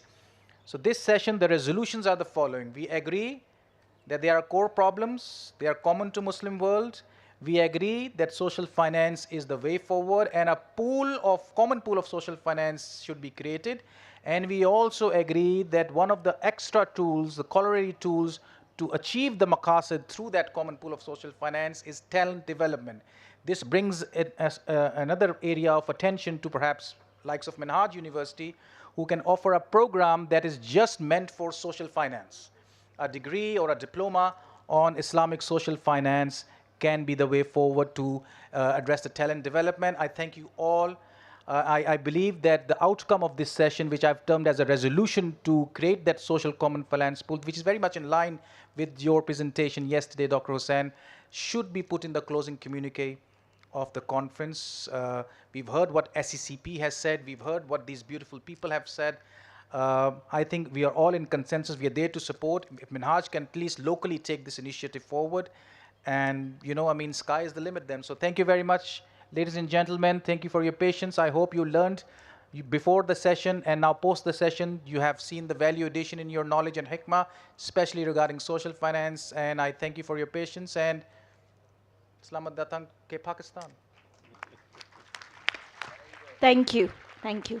I would request Dr. Hussain Mohyuddin Mubarak to kindly come in front of the stage, the Vice Chancellor, Dr. Sajid Mahmood Shehzad, Dr. Ishaq Bhatti, and I would also request Mr. Majid Pire.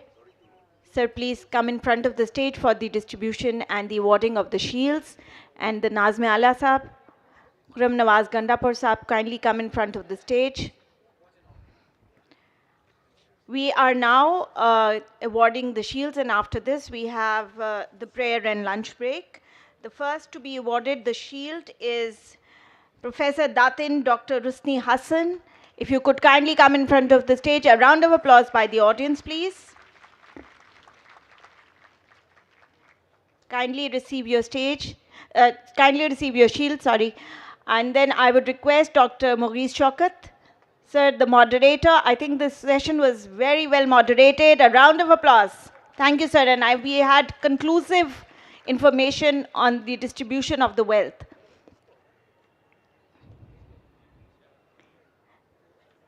Yes, I've already announced, and then Dr. Mughis Shaukat.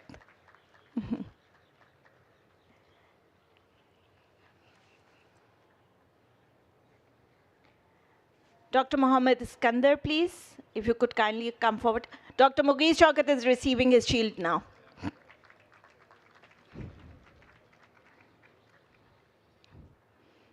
A round of applause, please.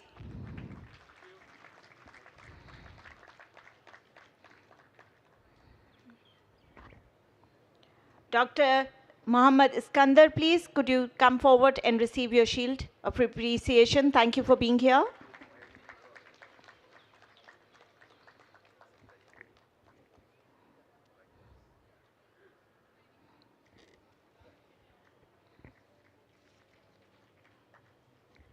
Dr. Mohammed Shehzad bin Mohammed Islam, who is the CEO of EDIS-X from Singapore. If you could please receive your shield of appreciation. Thank you.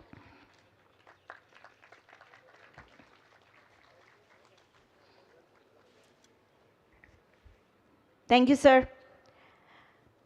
I would request Dr. Henry Tanjung to kindly please come in front of the stage to receive your shield of appreciation for being here.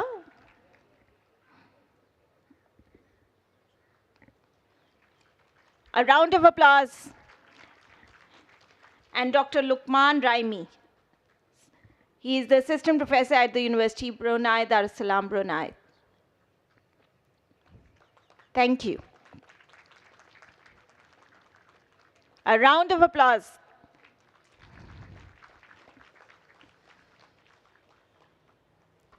Thank you, everyone. It is time for our lunch and prayer break. I would request everyone to say their prayers and then go to the lunch. You should be back in this main marquee at 2 p.m. sharp, because we would resume with our fourth panel and also our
University.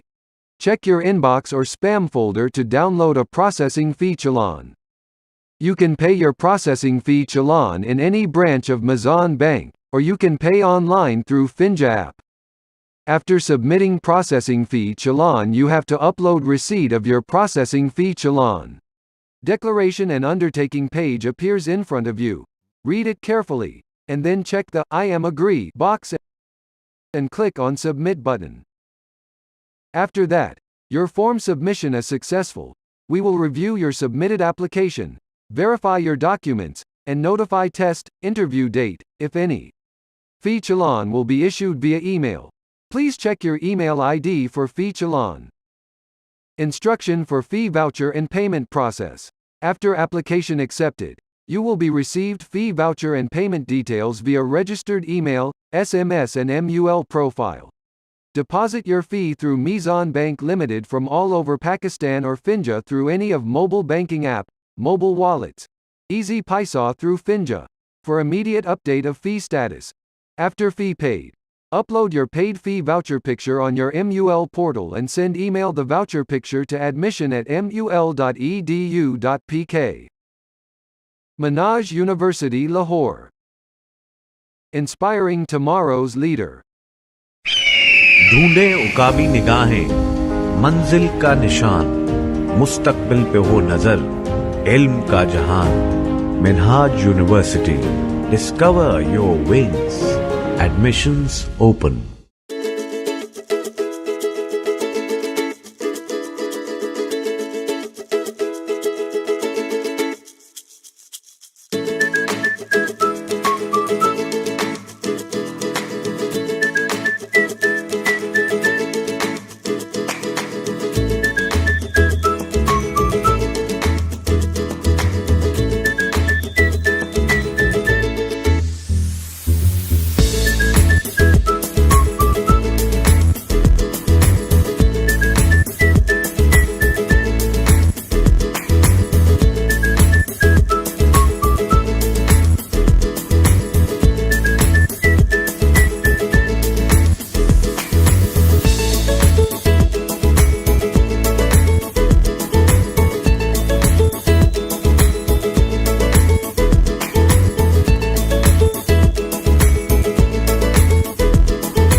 ढूंढे उकाबी निगाहें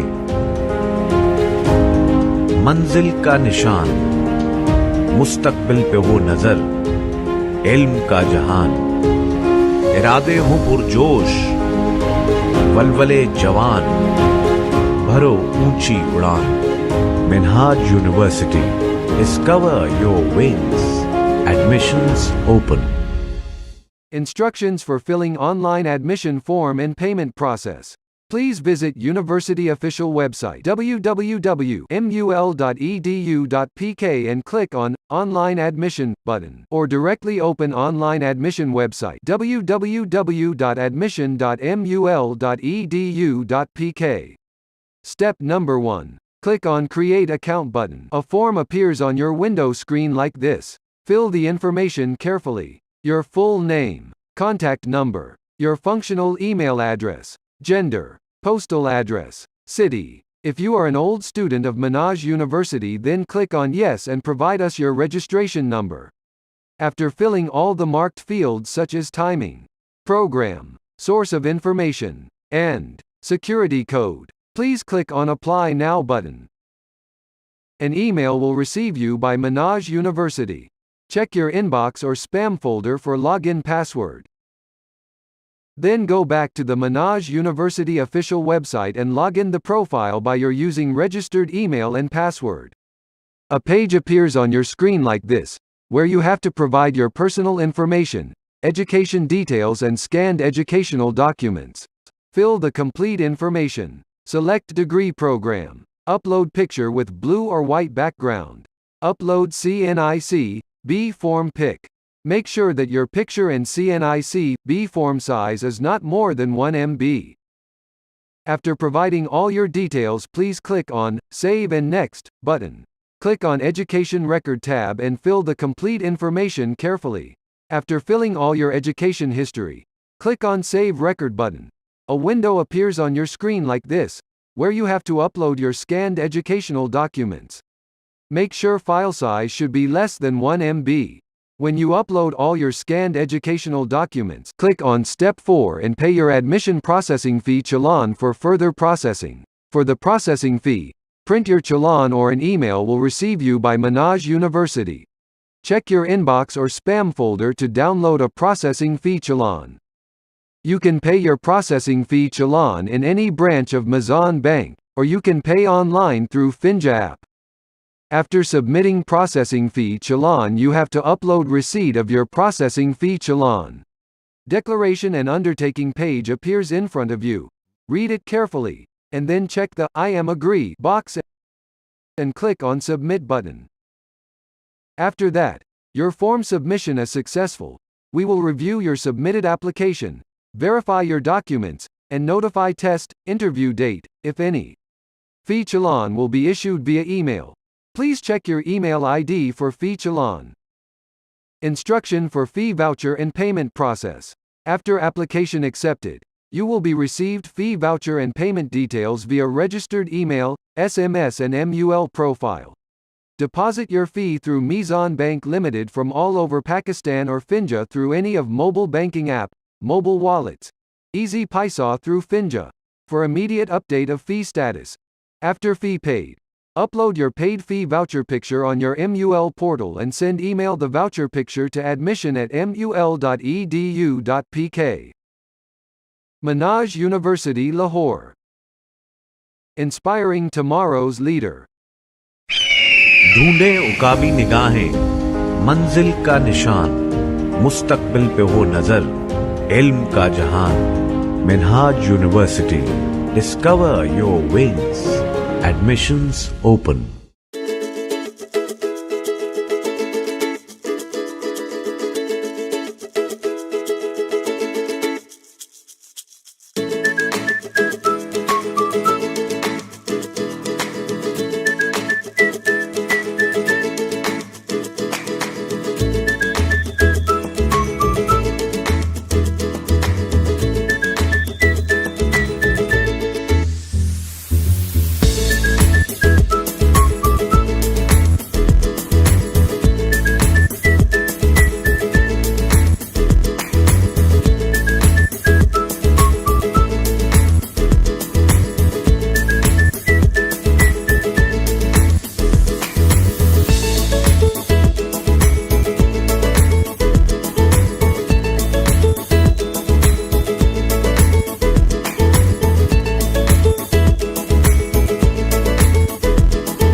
ढूंढे उकाबी निगाहें, मंजिल का निशान, मुस्तकबिल पे हो नजर, इल्म का जहान, इरादे हो पुरजोश, वलवले जवान, भरो ऊंची उड़ान, Minhaj university, discover your wings, admissions open. Instructions for filling online admission form and payment process. Please visit University official website www.mul.edu.pk and click on Online Admission button, or directly open online admission website www.admission.mul.edu.pk. Step number 1. Click on Create Account button. A form appears on your window screen like this. Fill the information carefully. Your full name, contact number, your functional email address, gender, postal address, city. If you are an old student of Minhaj University, then click on Yes and provide us your registration number. After filling all the marked fields such as timing, program, source of information, and security code, please click on Apply Now button. An email will receive you by Minhaj University. Check your inbox or spam folder for login password. Then go back to the Minhaj University official website and log in the profile by your using registered email and password. A page appears on your screen like this, where you have to provide your personal information, education details and scanned educational documents. Fill the complete information. Select degree program. Upload picture with blue or white background. Upload CNIC, B form pic. Make sure that your picture and CNIC, B form size is not more than 1 MB. After providing all your details, please click on Save and Next button. Click on Education Record tab and fill the complete information carefully. After filling all your education history, click on Save Record button. A window appears on your screen like this, where you have to upload your scanned educational documents. Make sure file size should be less than 1 MB.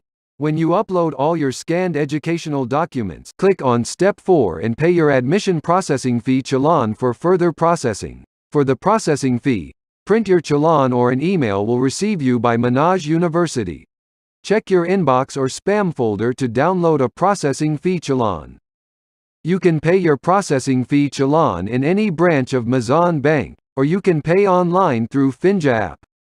After submitting processing fee challan, you have to upload receipt of your processing fee challan. Declaration and undertaking page appears in front of you. Read it carefully, and then check the I am agree box and click on Submit button. After that, your form submission is successful. We will review your submitted application, verify your documents, and notify test, interview date, if any. Fee challan will be issued via email. Please check your email ID for fee challan. Instruction for fee voucher and payment process. After application accepted, you will be received fee voucher and payment details via registered email, SMS and MUL profile. Deposit your fee through Mizan Bank Limited from all over Pakistan or Finja through any of mobile banking app, mobile wallets. Easy Paisa through Finja. For immediate update of fee status. After fee paid, upload your paid fee voucher picture on your MUL portal and send email the voucher picture to admission@mul.edu.pk. Minhaj University, Lahore. Inspiring tomorrow's leader. ढूंढे उकाबी निगाहें, मंजिल का निशान, मुस्तकबिल पे हो नजर, इल्म का जहान, Minhaj university, discover your wings, admissions open.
ढूंढे उकाबी निगाहें, मंजिल का निशान, मुस्तकबिल पे हो नजर, इल्म का जहान, इरादे हों पुरजोश, वलवले जवान, भरो ऊंची उड़ान। Minhaj university, discover your wings. Admissions open. Instructions for filling online admission form and payment process. Please visit university official website www.mul.edu.pk and click on Online Admission button, or directly open online admission website www.admission.mul.edu.pk. Step number 1. Click on Create Account button. A form appears on your window screen like this. Fill the information carefully. Your full name, contact number, your functional email address, gender, postal address, city. If you are an old student of Minhaj University, then click on Yes and provide us your registration number. After filling all the marked fields such as timing, program, source of information, and security code, please click on Apply Now button. An email will receive you by Minhaj University. Check your inbox or spam folder for login password. Then go back to the Minhaj University official website and log in the profile by your using registered email and password. A page appears on your screen like this, where you have to provide your personal information, education details and scanned educational documents. Fill the complete information. Select degree program. Upload picture with blue or white background. Upload CNIC, B form pic. Make sure that your picture and CNIC, B form size is not more than 1 MB. After providing all your details, please click on Save and Next button. Click on Education Record tab and fill the complete information carefully. After filling all your education history, click on Save Record button. A window appears on your screen like this, where you have to upload your scanned educational documents. Make sure file size should be less than 1 MB. When you upload all your scanned educational documents, click on Step 4 and pay your admission processing fee challan for further processing. For the processing fee, print your challan or an email will receive you by Minhaj University. Check your inbox or spam folder to download a processing fee challan. You can pay your processing fee challan in any branch of Mizan Bank, or you can pay online through Finja app. After submitting processing fee challan, you have to upload receipt of your processing fee challan. Declaration and undertaking page appears in front of you. Read it carefully, and then check the I am agree box and click on Submit button. After that, your form submission is successful. We will review your submitted application, verify your documents, and notify test, interview date, if any. Fee challan will be issued via email. Please check your email ID for fee challan. Instruction for fee voucher and payment process. After application accepted, you will be received fee voucher and payment details via registered email, SMS and MUL. Deposit your fee through Mizan Bank Limited from all over Pakistan or Finja through any of mobile banking app, mobile wallets. Easy Paisa through Finja. For immediate update of fee status.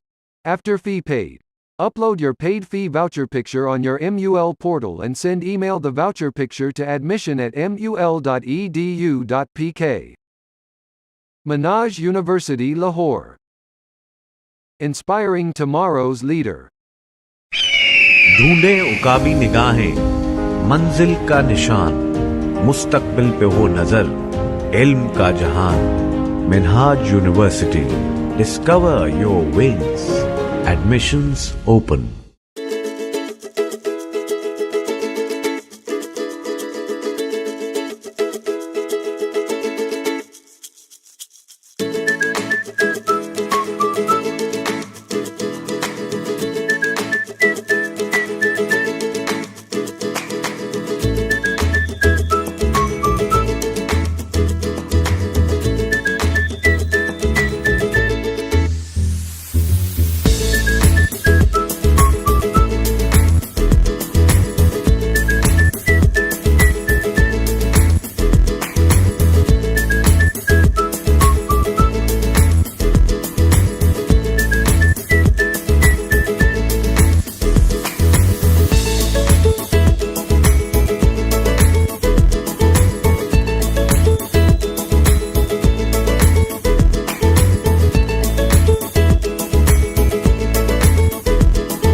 ढूंढे उकाबी निगाहें,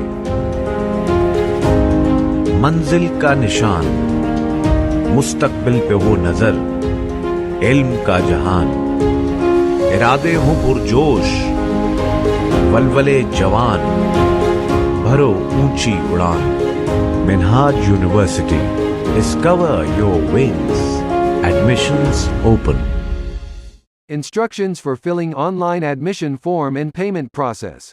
Please visit University official website www.mul.edu.pk and click on Online Admission button, or directly open online admission website www.admission.mul.edu.pk. Step number 1. Click on Create Account button. A form appears on your window screen like this. Fill the information carefully. Your full name, contact number, your functional email address, gender, postal address, city. If you are an old student of Minhaj University, then click on Yes and provide us your registration number.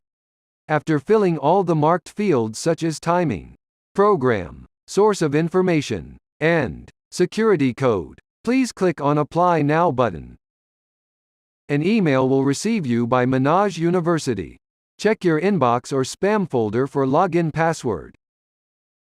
Then go back to the Minhaj University official website and log in the profile by your using registered email and password. A page appears on your screen like this, where you have to provide your personal information, education details and scanned educational documents. Fill the complete information. Select degree program. Upload picture with blue or white background. Upload CNIC, B form pic. Make sure that your picture and CNIC, B form size is not more than 1 MB. After providing all your details, please click on Save and Next button. Click on Education Record tab and fill the complete information carefully. After filling all your education history, click on Save Record button. A window appears on your screen like this, where you have to upload your scanned educational documents. Make sure file size should be less than 1 MB. When you upload all your scanned educational documents, click on Step 4 and pay your admission processing fee challan for further processing. For the processing fee, print your challan or an email will receive you by Minhaj University. Check your inbox or spam folder to download a processing fee challan. You can pay your processing fee challan in any branch of Mizan Bank, or you can pay online through Finja app. After submitting processing fee challan, you have to upload receipt of your processing fee challan. Declaration and undertaking page appears in front of you. Read it carefully, and then check the I am agree box and click on Submit button. After that, your form submission is successful. We will review your submitted application, verify your documents, and notify test, interview date, if any. Fee challan will be issued via email. Please check your email ID for fee challan. Instruction for fee voucher and payment process. After application accepted, you will be received fee voucher and payment details via registered email, SMS and MUL profile.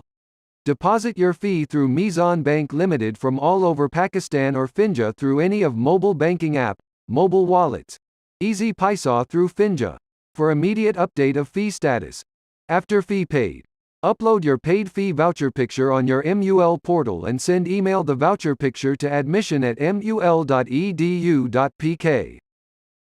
Minhaj University, Lahore. Inspiring tomorrow's leader.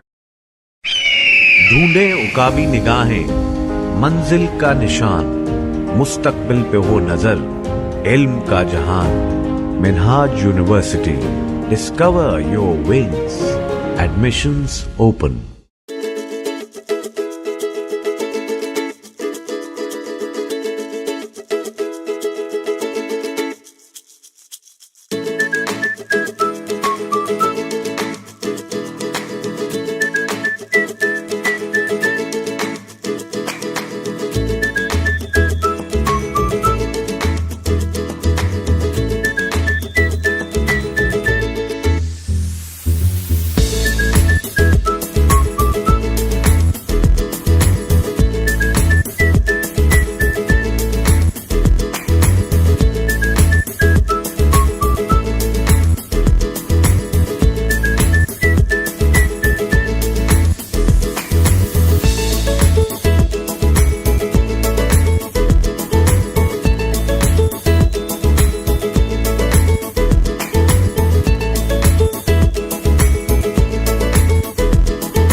Finance and Takaful. Sir, kindly join us on stage for your address. A round of applause, audience. A'udhu billahi minash shaitanir rajim. Bismillahir rahmanir rahim. I very well understand that any speech after lunch, it's not a very difficult thing, but to bear it is really difficult. Anyhow, first of all, I really congratulate Al-Minhaj University, Janab Hussain Saab and Hassan Saab also today is not here. And I salute Dr. Tahil Qadri Saab for his long-term vision, because I've been participating in these conferences since beginning, and I've been observing the way it has been progressing. But this year the progress is extremely fast. And I think it's because of the interest Brother Hussain is trying to take and trying to move things forward. Because the challenges are very, very heavy, and we need to understand these challenges first. Sir, I won't take much of your time, but what I would like to request you all is that let's understand what Quran tells us. Quran tells us that Ya ayyuhalladhina amanu dkhulu fis silmi kaffa. O believers, enter in Islam completely. Islam does not accept part-time Muslim. Islam does not accept Eid days Muslim. Islam does not accept holiday making Muslim. Islam says if you are Muslim, then everything of your life has to be according to the teachings of Islam.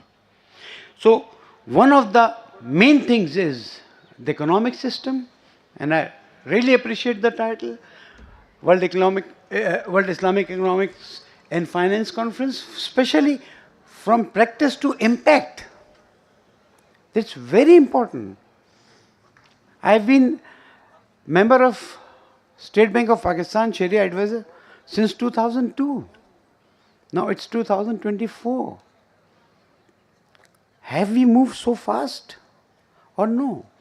The system is lagging behind. Sir, system is lagging behind. Minhaj University is going fast, alhamdulillah. But Minhaj University is a part of the system. And I'm, alhamdulillah, happy that this time we are a small part of the system of this conference also. And Al Sadiq Institute has participated in this great cause. But brothers and sisters, the challenge is very, very big. And the speed of the system, I'm talking about my Pakistan system, not any other country, is very slow. It's going to be 2027 within few hours, if you're just thinking like that way. How we are going to make our banking system Islamic by that time? When I myself am not interested in making that. I'll say myself. I don't like to blame anyone else. I myself I'm not interested. Why? Because I'm not going to the root grass level people and telling them that what is this Islamic banking. I've been going to many branches. Yesterday I was talking to His Excellency, Brother Hussain. Let's see. I've been going to branches just like a normal. एक account खोलना है. कौन सा खोलना है? If it's that window, क्यों खोलना है? Who are you to ask me why I want to open account in Islamic banking? I know people who are working in Islamic banking. When guests come to their house or they go for a party or for a marriage or where they are having some discussion, I'm sorry to use the word, अरे ये सब टोपी drama है. When I'm talking like that, what impact it is going to cause? ये तो Islamic banking में काम करता है और ये बात कर रहा है. He's working in Islamic banking and he's talking like that. It means there is दाल में कुछ काला. दाल में कुछ काला नहीं है. दाल में सब सफेद है. अगर आपकी नीयत अच्छी है. मैं किसी की, I don't want to blame anyone, but we are not going in the direction to talk and to reply to the challenges which are coming. What are the challenges? I hope these discussions have taken place, and I'm just pinpointing because I don't want to take too much of your time. Already the program has started late. Have you started finding the solution for the digital currencies and exchanges through Islamic system? Have you started thinking on it?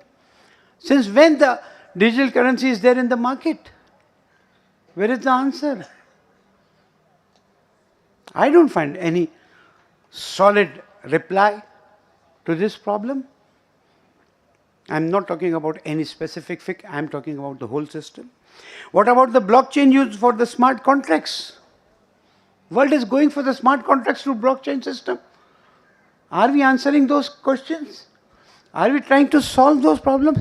We have not been able to solve the basic thing that when a share is sold today, is it being transferred to the buyer on the same moment or not? Still we are in that discussion and we are not ready to find out the solution.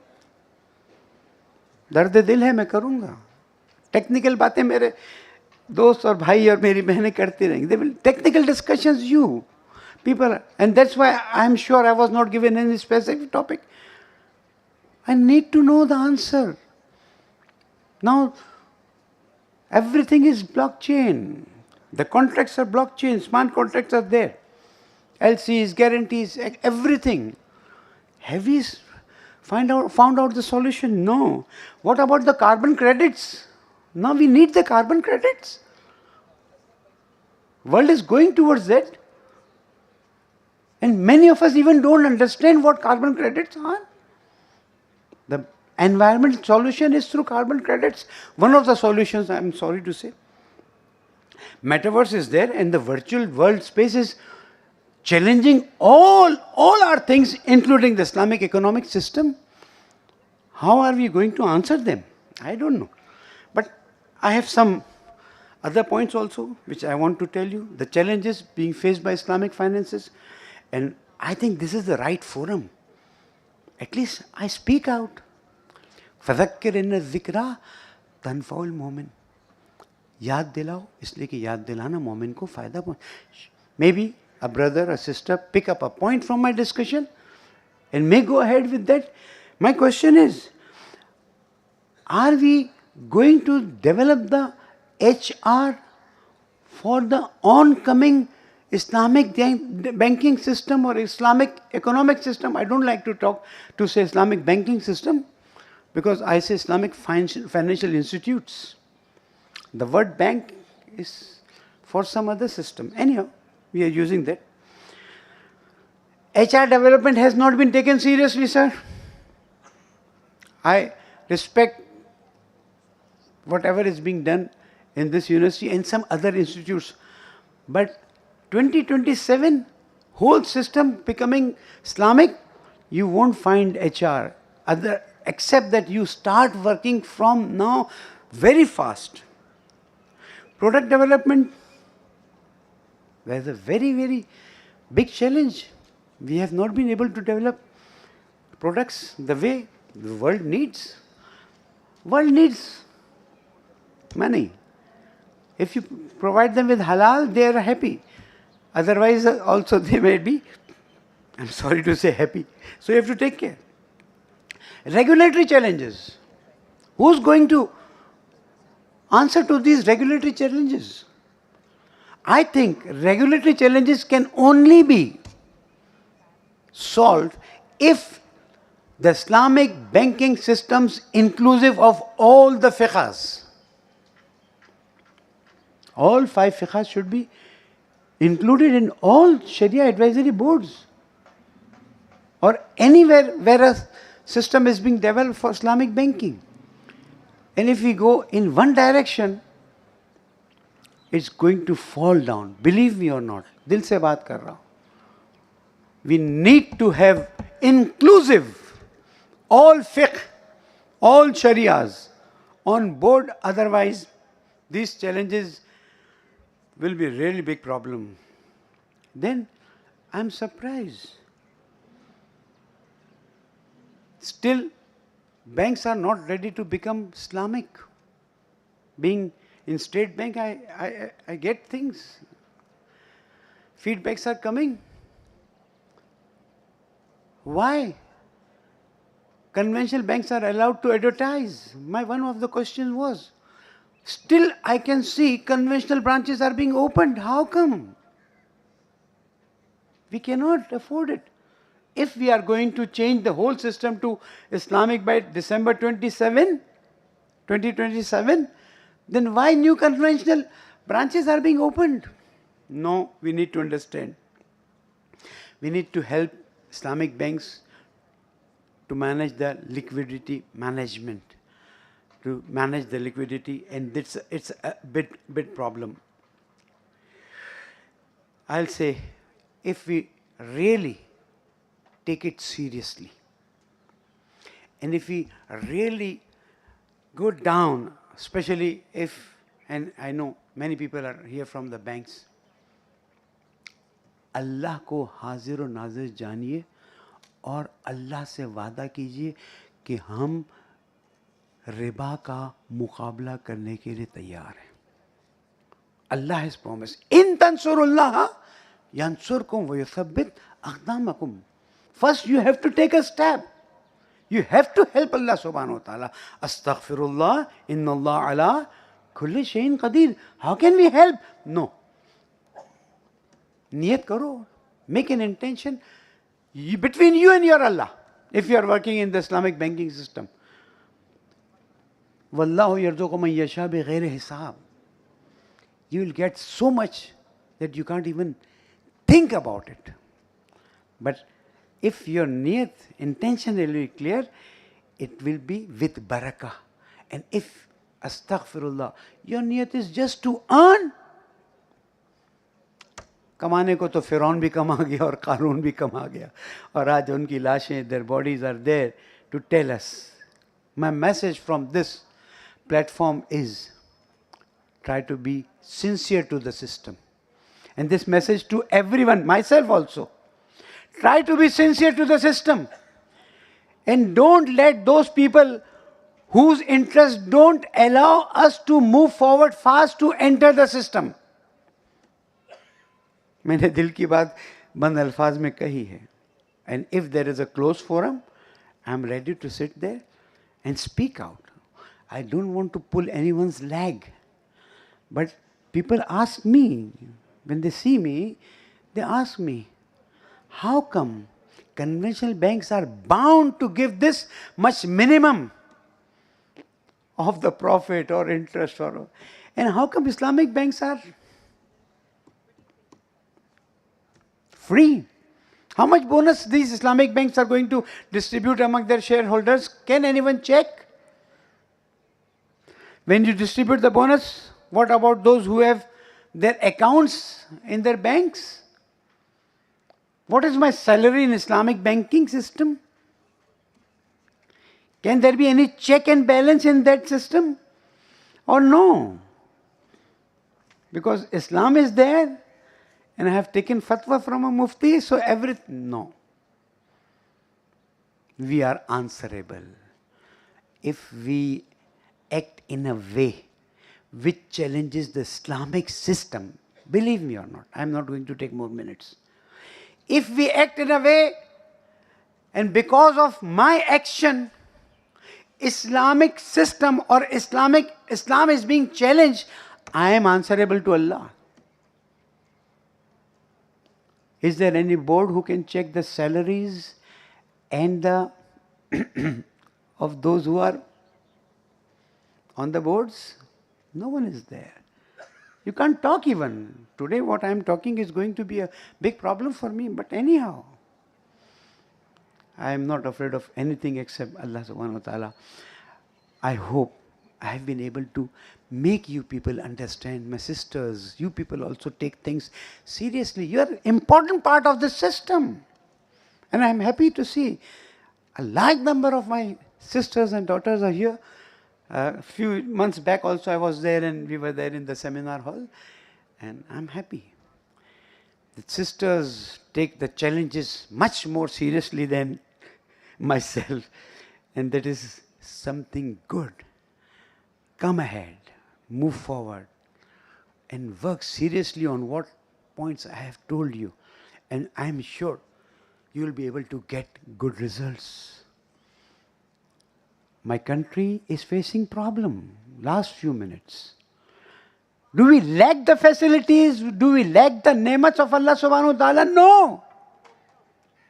Every ni'mat. What Allah subhanahu wa ta'ala says, وَإِن تَعُدُّوا نِعْمَةَ اللَّهِ لَا تُحْصُوهَا. If you want to count the blessings of Allah subhanahu wa ta'ala, you can't count. My country is one of the countries which is the best, full of blessings of Allah subhanahu wa ta'ala. But because of the system, people are ready. You know what Dawn newspaper said? I don't want to go to the political discussion. 3 days back, Dawn newspaper has written that a paper has been written by an international news media through Dawn newspaper, and they have written that average, I don't know, when I'll tell you, you know this or not, but my duty is to tell you. Average daily 15 to 35 people are doing suicide in Pakistan. Inna lillahi wa inna ilayhi raji'un. Why? You know, because of, majority is because of poverty, and a very small is because of family matters. Who's answerable? Shabbir Maisami is answerable, and I am answerable. I can't say you are answerable. Brothers and sisters, be sure, this is the best country in world which Allah subhanahu wa ta'ala has blessed with all the blessings. Only thing is, let's make the system in such a way that we move forward, and the concept of Muslim Waqf given by my brother Hussein is one of the best concepts if people are ready to accept it out of sincerity.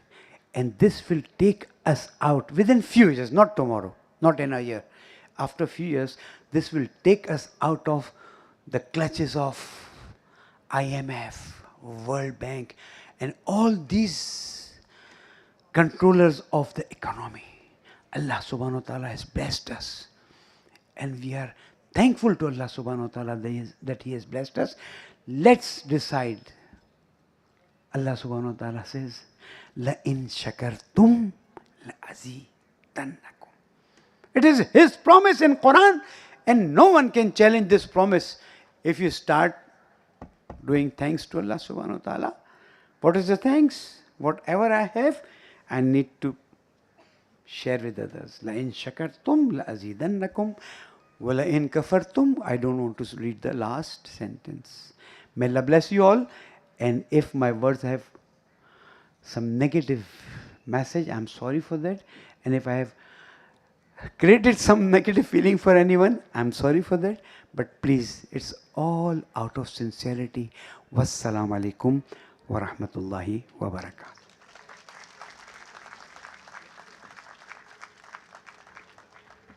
Thank you, sir. A round of applause.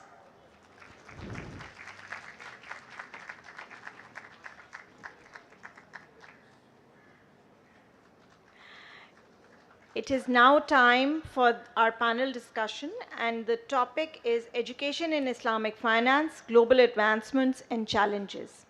I would like to request and invite Dr. Shafiullah Jan, who is the head of Center of Excellence in Islamic Finance, Institute of Management at the I.M. Sciences, Peshawar, Pakistan. Sir, kindly join us as the moderator for this session. A round of applause, please. I will now invite the panelists for this session. Dr. Noor Laili Abdul Ghani, if you could kindly join us on stage. She is the head of Islamic Finance Cluster, National University of Malaysia in Malaysia. Ma'am, please join us on stage.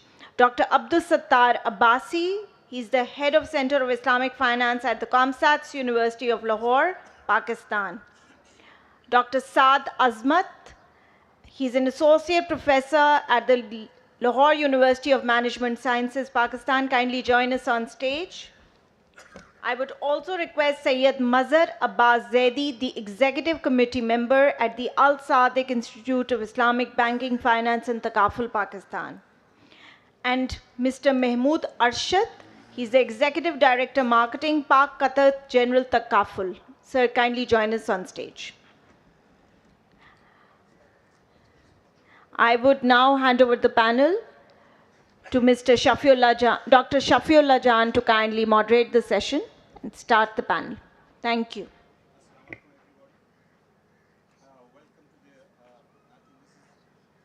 Can you guys hear me? This is, I think, the last session before the closing of the, this successful conference. Our theme of the panel discussion is the Islamic finance education, global advancement and challenges. And I think, as we know, with challenges come opportunities. There are a couple of challenges that we experiences while when we started the Islamic banking program in Pakistan, and these challenges still exist. So I'm going to present some challenges. I'm going to try to have some solutions before we ask the panel some questions in relevant for relevant themes. So when we started Islamic finance, one of the biggest problem we encounter is the national standard curriculum. So what happened is different institutions were promoting and offering Islamic finance degrees according to their understanding of the curriculum, as there's no standard curriculum from the Higher Education Commission, Pakistan. And I think this is a problem in the long term because due to lack of standardization, the future HR may not be able to receive the level of education that they deserve. Second is that if you look at the number of students coming to the HR, coming to the Islamic finance program has been decreasing over the period of time. This is what we are experiencing, as well as I think this is, I can give you two examples. This is also happening with Durham University. They stopped their MS program because it's just too expensive in view of the current economic situation in the world. And I think in NCF experienced some problems like this as well. So that's my second challenge or issue with the education. And third is that what happened is a lot of students would come to the Islamic finance degrees. They would do their bachelor, masters, and even PhD. But when we talk about HR, usually, you know, for the banking sector, these bachelor students are more attractive option. But what happened is when they announce their jobs, they will announce the criteria very generic, very general, and they would invite everybody whether they have a specialization in Islamic banking and finance or not. So a lot of students are not as motivated as they should be as any other programs students can apply to it. So I think to deal with that challenge is that when these institutions announce job openings, they need to have special scores, special criteria for those who have a specialized education in Islamic finance. And that will have a motivation factor for students to opt for specialization in Islamic finance. Second is more global, I think, is that regardless of the existence of Islamic banking from the last over 30 to 40 years, and the demand for the HR, I think due to the economic situation and other factors as well, a lot of students are having hard time to come to Islamic finance and pay their fees. So one suggestion would be that at least for the next 10 to 15 years, these programs need to be supported by the industry in the form of different scholarships. So for the next 10, 15 years, these scholarship will guarantee a lot of students coming to these programs and have to have the availability of enough HR for, for the industry. As far as the national curriculum is concerned, I think even like this are very important because we need to raise our voices for national curriculum. This is the issue in Pakistan. Uh, like I can give you another example. It took me 5 years to convince my BBA program to have a general third or fourth year level course for every students in Islamic finance. So if it takes my university to have 5 years before integrating this program, it can take longer for other.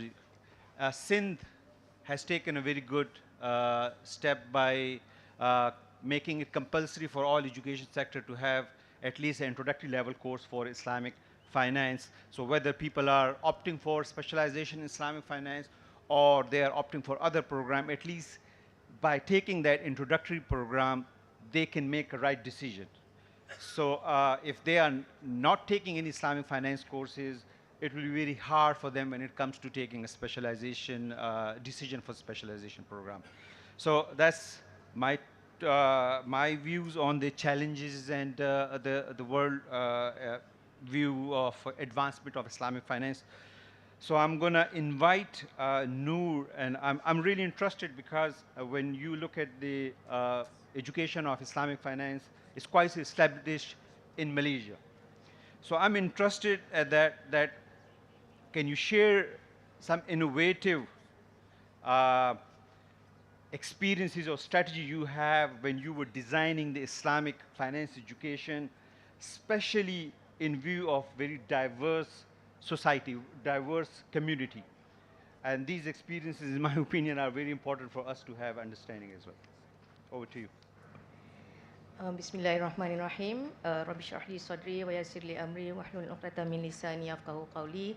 First of all, it is a very great honor for me to be on the stage with all the experts, and thank you very much for inviting me to become the panel discussion. Talking about what we have done in Malaysia, I think we have a very great support from the industry, from the government, whereby in 2005, we have started to establish the Institute of Islamic Banking and Finance in the International Islamic University Malaysia. That's a dedicated institution offering Islamic finance education, as well as INSEF, which offer the postgraduate studies also in Islamic banking and finance. So at the moment, we have like 2 dedicated institutions offering Islamic banking and finance in Malaysia. And then that is from the perspective of the education, so that all the students, like prospective students, are motivated to come and learn from all the Islamic finance experts, because it is a dedicated institution in Malaysia. So I think if I can speak from my own experience, when I want to do my master's and PhD in Islamic banking and finance, that's one of the main reason why I choose IIBF, because I would like to learn from the Islamic finance expert. We have all the professors, all the scholars, like gathered in one institution. So for me to become, to have my post PhD in Islamic finance, I need to learn from the seniors. So that is my motivation. So with that spirit, I think the establishment of Islamic banking and the dedicated institution of Islamic banking and finance is very good initiative being done in Malaysia since 2005. And then that is if we talk about from the perspective of the education itself, offering to the prospective students. Another initiative that we have done in Malaysia is to gather all the educators under the ICF, International Institution of Islamic Finance Educators.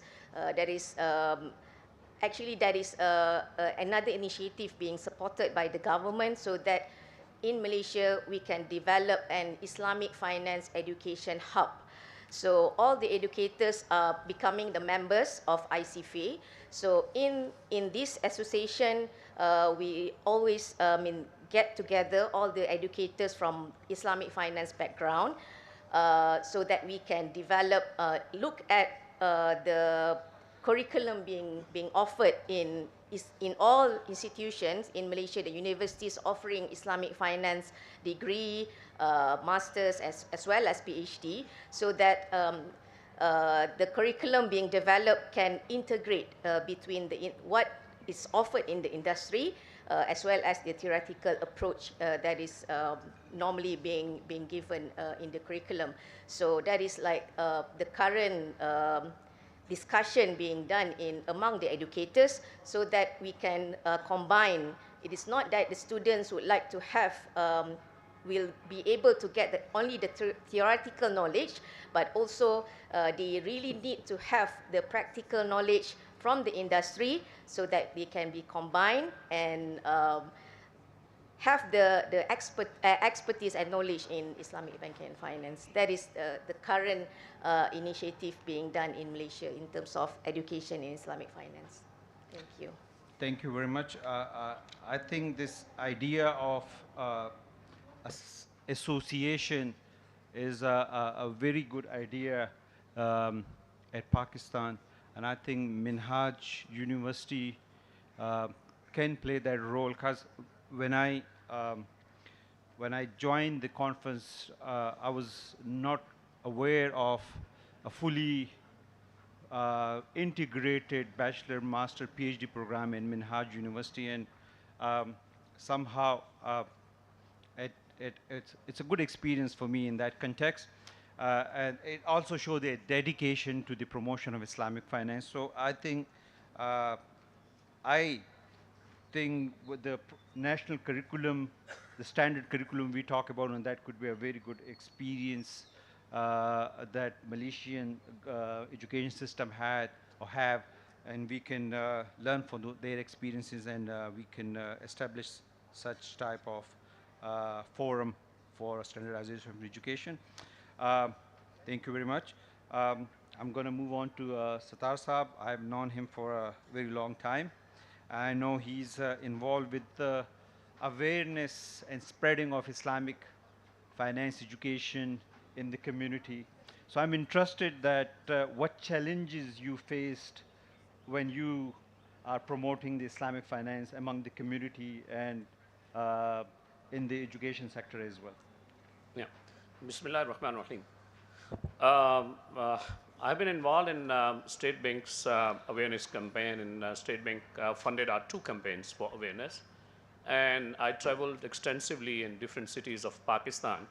I can tell you the stories from Vihari to Ahmedabad and every city between these. The most disturbing challenge or whatsoever you can say the feeling was during the experience was to bringing together.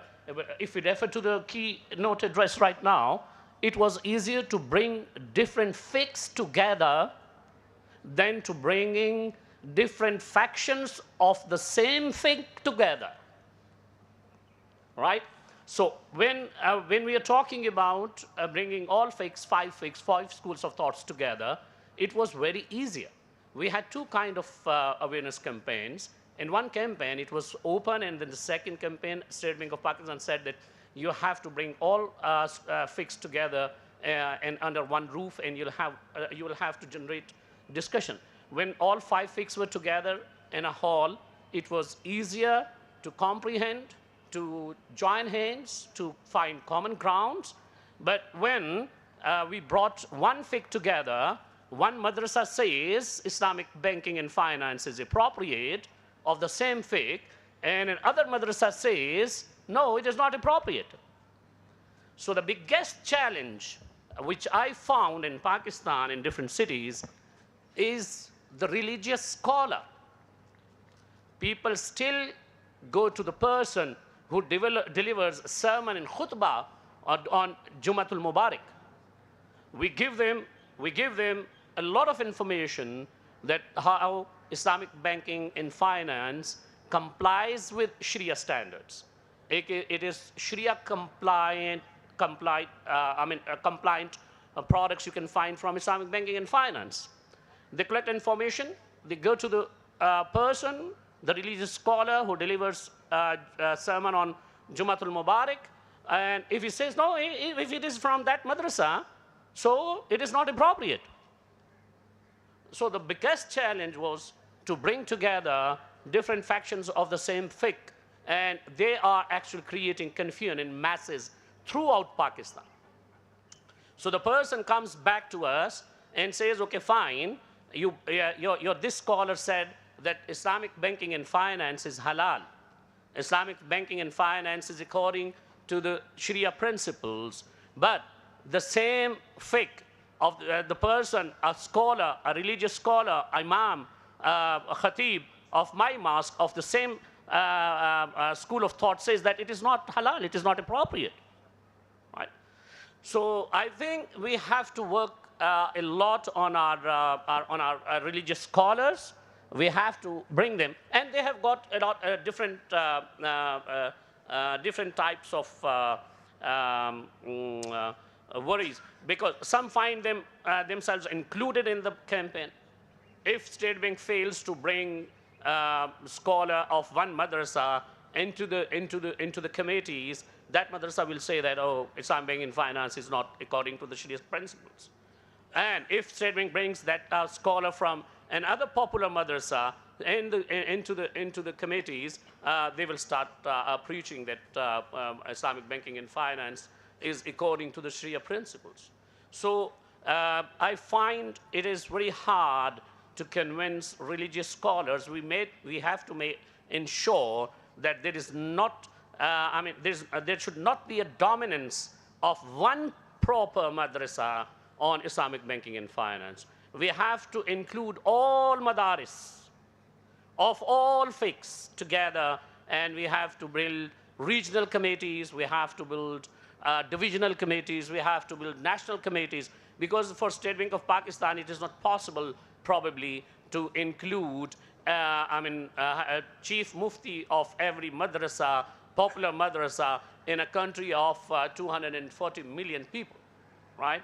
So then probably we can involve them in our committees of divisional or provincial or district level, so that they find that they're part of the system, they are included in the circle, and probably they will then guide because in Sharia principles, we found that a scholar can interpret anything to any direction, because religious scholars are expert people, right? They can say that, okay, fine, this is halal, and they can always establish that it is doubtful, right? So when it is doubtful, then people come back and say that that we are not going to open. This is one problem which I faced, and I thought this is the right time to share. And the second, which Dr. Shafiullah said, that that our Higher Education Commission, the regulator has probably failed to provide us a platform and universities to make these programs viable, economically viable. But I still believe we need to include each and every section and faction of every school of thought to bring them into the circle of Islamic banking and finance, and that will probably eliminate entire resistance, and that will bring a real revolution in Islamic banking and finance. Thank you.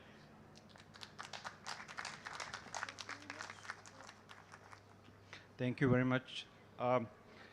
I always thought that madrasa with different faith will be hard to deal with. Our experiences, and I always thought we were lucky one in that since the KP is represented by one school of that's more dominant. We had initially problem because when we approached the madrasas, the trust deficit was there. It was, I think once you overcome that, things become very easier. And they are more welcoming from understanding Islamic finance education than even my other students. And I was just reading this morning a paper, and I don't know how accurate those statistics are, but they were saying that of the total Sharia advisor positions, 74% are occupied by one dominant. One same madrasa. One madrasa, 74%. Right? 74% religious scholars involved in Islamic banking and finance are from one madrasa. And in the same city of that madrasa, there is another popular madrasa which clearly says that we don't believe the Islamic banking and finance. And that is again a huge madrasa and has a huge contribution, right? So yeah, you're right. And I think engagement is very important because if you want to have a very innovative solution, it is important for different people with different faith or different understanding to engage, and that's how we can promote innovation. Now the third panelist is Dr. Saad Asmat, and he started Islamic finance as part of the Center for Excellence in Islamic Finance, sponsored by the UK DFID and State Bank of Pakistan. So, and he's involved in a lot of research as well. So this question is in the context of evolving methodologies. Do you think there are specific pedagogical approaches that you see as a transformative for Islamic finance education? We'll wait for this.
Bismillah ar-Rahman ar-Rahim. Thank you very much, Dr. Shafi, for giving the opportunity to speak here. And thank you very much to the university and the administration for inviting me to this forum. Normally I have something planned before I speak, but when I looked at the crowd, I changed it midway through. There are a few things I want to talk about in line with what my colleague has also requested. So if not directly, maybe indirectly, I'll try to address the question that he has asked. If you look at the Islamic finance industry, we see a success story. Islamic finance has expanded exponentially. No one in this crowd or, I mean, I've been involved in Islamic finance since 2005. We could not have predicted the success that we see. So the numbers are increasing. Islamic financial industry is expanding. At the same time, my worthy colleague reminded us of another number which is declining. The number of students in Islamic finance programs are declining. And the number of serious Islamic finance education programs, they are also declining. They are, in fact, our worthy friend, Professor Ishaq Saab has just reminded us they're closing. And this is not happening just in Pakistan, this is happening globally. So why is that? Who can reconcile the two empirical facts? While the industry is expanding, but the education programs are declining. Why is that? When we started the Islamic finance education programs in many parts of the country and elsewhere, I've had the opportunity to teach globally as well. One of the things which was at the forefront was that the purpose of Islamic finance education is to solve the HR challenge. But the demand for Islamic finance HR is increasing while the demand to serve, the demand for Islamic finance education is declining. So could there be, I'm asking a question, I'm not giving an answer at the moment. Could there be that the problem is with our Islamic finance education programs? Could it be that we have failed to provide important, rigorous, relevant Islamic finance education? Could it be that rather than serving the HR challenge, our biggest need was to produce serious Islamic finance academics who could do research, scholarship, and education that would serve other challenges of the industry? That's a question I want to ask. Could it be that our education programs are not strong enough to sustain the challenge? Could it be? Now, I started my serious journey into Islamic finance. The first time I did Islamic finance was in 2005. Let me also speak to our students here. And the first thing I did, I still remember that day when I took a model of economics and I put interest equal to 0 in that model of economics to understand what would the model look like. In 2008, I taught my first teaching program in Islamic finance. And the first program that I taught in Islamic finance, I had very little understanding of Islamic finance. मैं रात को किताब पढ़ता था, सुबह पढ़ाता था. That's how I would teach Islamic finance. But in my journey to teach Islamic finance, I hit a roadblock, which I would like to share with the colleagues here, given that education of Islamic finance is the primary purpose that we have gathered here to speak. मुझे कोई Islamic finance का अगर सवाल होता था तो मुझे कोई जवाब देने वाला नहीं मिलता था. It's very serious. If I had a question in economics, I had people and I had books that can answer my question. If I had a problem in finance, there are people and there are books that can answer my question. But if I had a question on Islamic finance, I struggled to find people who would be able to answer that question. Most of the people that I asked questions on Islamic finance, they would shun me. Isko kya pata hai? Ye kyun sawal pooch rahe?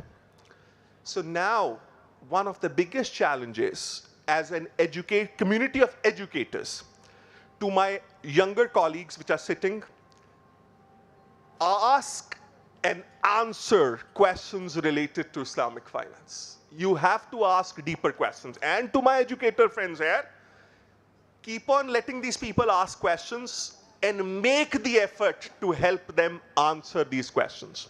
I was very fortunate in my lifetime. The reason I'm sitting here, मैं Islamic finance से शायद भाग चुका होता. The reason I'm still sitting here, I've been very fortunate that there were educators out there who helped me answer some of the questions which I wanted to ask. So as community of educators, it is our responsibility to answer those questions, not simply to preach our students, last comment I would like to make, but to help them untie the knots which are in their heads about Islamic finance. That is the responsibility of an educator. Not simply to come and deliver their messages and then hoping that everyone is going to understand.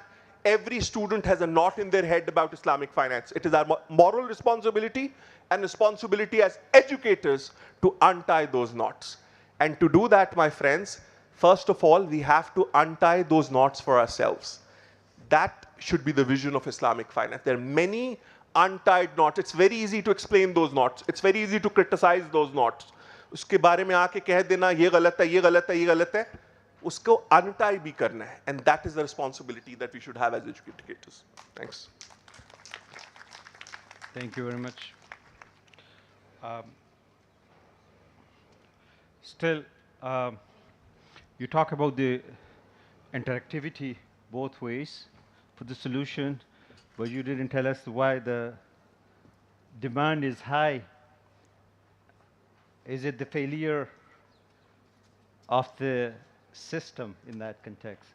But why, I want to ask you, because this is a very good perspective you provide, is that why this is a very global issue. Like, I mean, you can just say, oh, it didn't work in Pakistan for that particular reason, but somehow every corner of the world, this has been the result.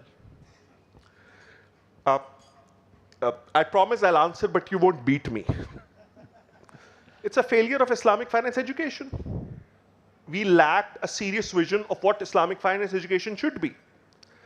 We got too excited about solving the HR problem, that there is opportunity, there is opportunity. All our sight was fixed on the opportunity solving, and I mean, एक simple सी बात बता देता हूँ. Hopefully, I'm an educator, and I'm a serious educator in Islamic finance, and I'm very supportive of it. So please don't get me wrong here. If I have to teach economics, what do? I can easily, on one click, download a textbook on economics published somewhere in the US. I can download it and teach it. If I have to teach finance, what do? I get a book, one click, teach it. If I have to teach Islamic finance, what book should I download? Can you tell me a book that will answer all the questions that I have? Can you tell me a group of people whose scholarship of the discipline have reached such a higher level that they will be able to answer some of the questions that I have? In fact, let me make it even more difficult, sir. There are even very few people out there who would even be interested in the questions that I am interested in. How does the discipline develops? People are interested in the questions. People are not even interested in asking the questions. So it's a failure of Islamic finance education. And it's very easy to, and I am an educator, so I am owning that failure. I'm part of that failure. I'm owning that failure, right? And as group, as an educational community, we should own that, and that would give us hope. So we should collectively rethink the vision of Islamic finance education that should be taught in universities. देखिए, business school के अंदर, economics department के अंदर Islamic finance कैसे पढ़ानी है? Islamic finance, Islamic law department के अंदर, theology department के अंदर कैसे पढ़ानी है? We have a solution. How do we teach Islamic finance in a business school environment? We don't have a solution. Thank you very much. Let's blame the petrodollar for this.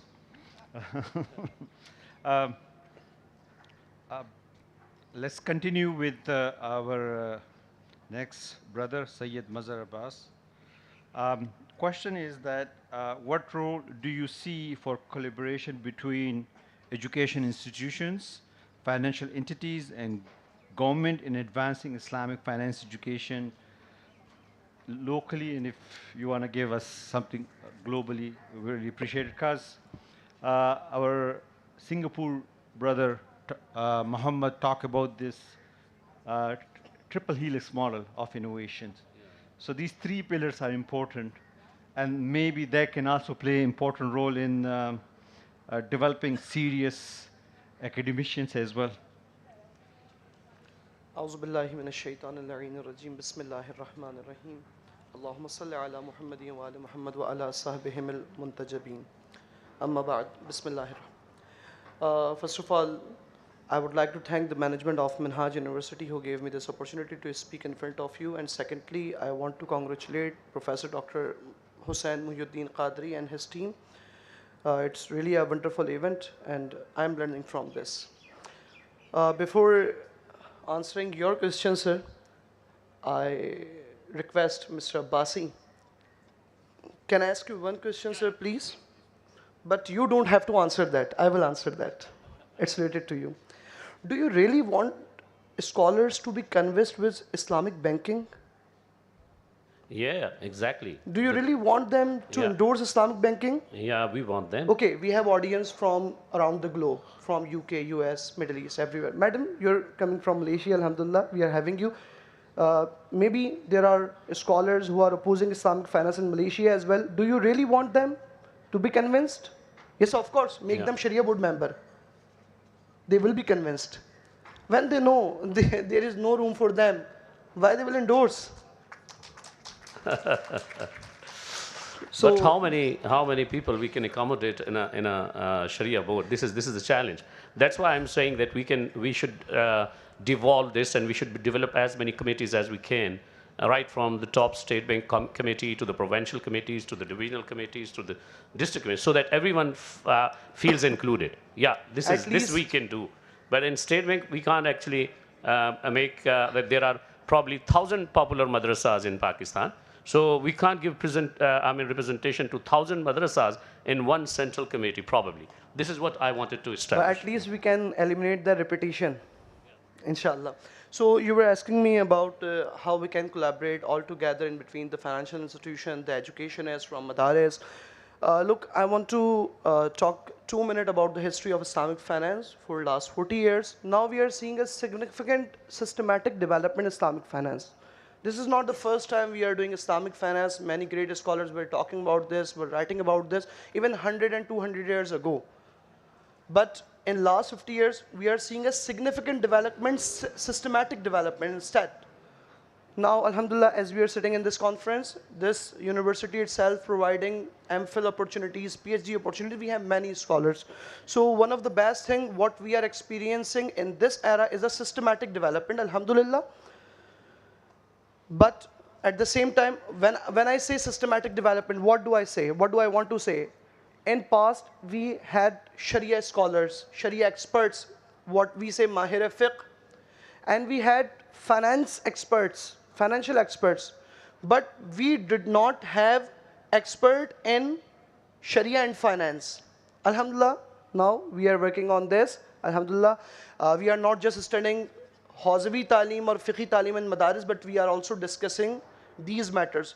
Not at large scale, but alhamdulillah, the work has been started and it will get progress, inshallah.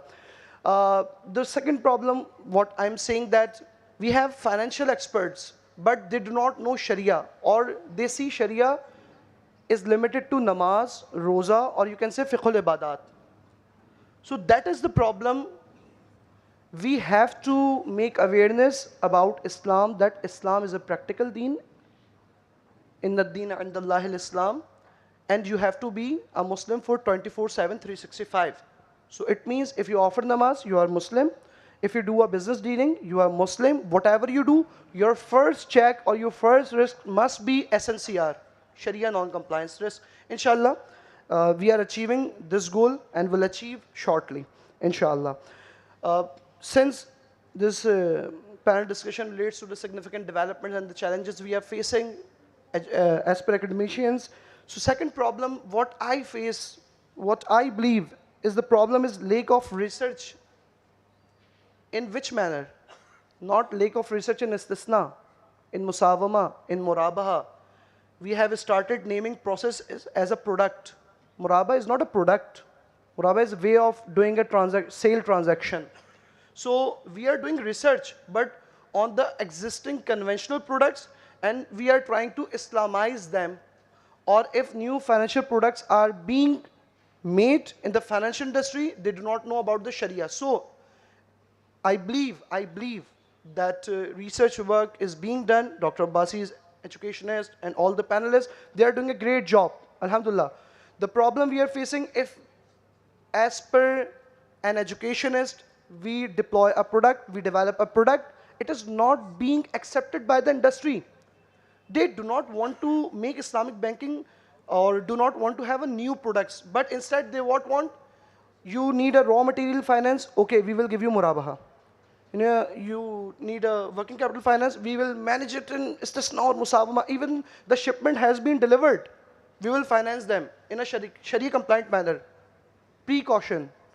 It is 100% Sharia compliant, but we have to work on some unique products, not just financial product that we have to Islamize them afterwards, but to introduce or to engineer some such products which are Sharia compliant in its nature. And let me say one more thing, in mu'amalat, in transactions, al isalatu siha, we call it technically, in mu'amalat, we consider every transaction as a valid, unless it is against the clear sayings of Quran and Sunnah. We call it isalatul siha, isalatul luzum fil uqud. These terms are madaris terms, but I'm translating it. So isalatul siha, we do not need everything to be with the Arabic names or to say everything is haram. Now we will tell you takaful, what is takaful. We could have corrected conventional insurance, but we wanted to have a takaful because we like Arabic. So that is the problem. We are Islamizing the conventional products. That is okay. We are fine with that. But inshallah, industry leaders are here and newcomers are also here. We should work on such some innovative products which are compliant, not being compliant, not made compliant after becoming a financial product. So what happens when we Islamize those products? People say, कान यहाँ से पकड़ो या यहाँ से पकड़ो, बात एक ही है. So I have a separate answer for this argument, but this is the, we should also work on some technological issues. We should work on the technological advancement in Islamic financial contract. As Sheikh Mismi was talking about, as you know that in Muraba we have many stages. We have advanced stage, we have inventory stage, we have financing stage.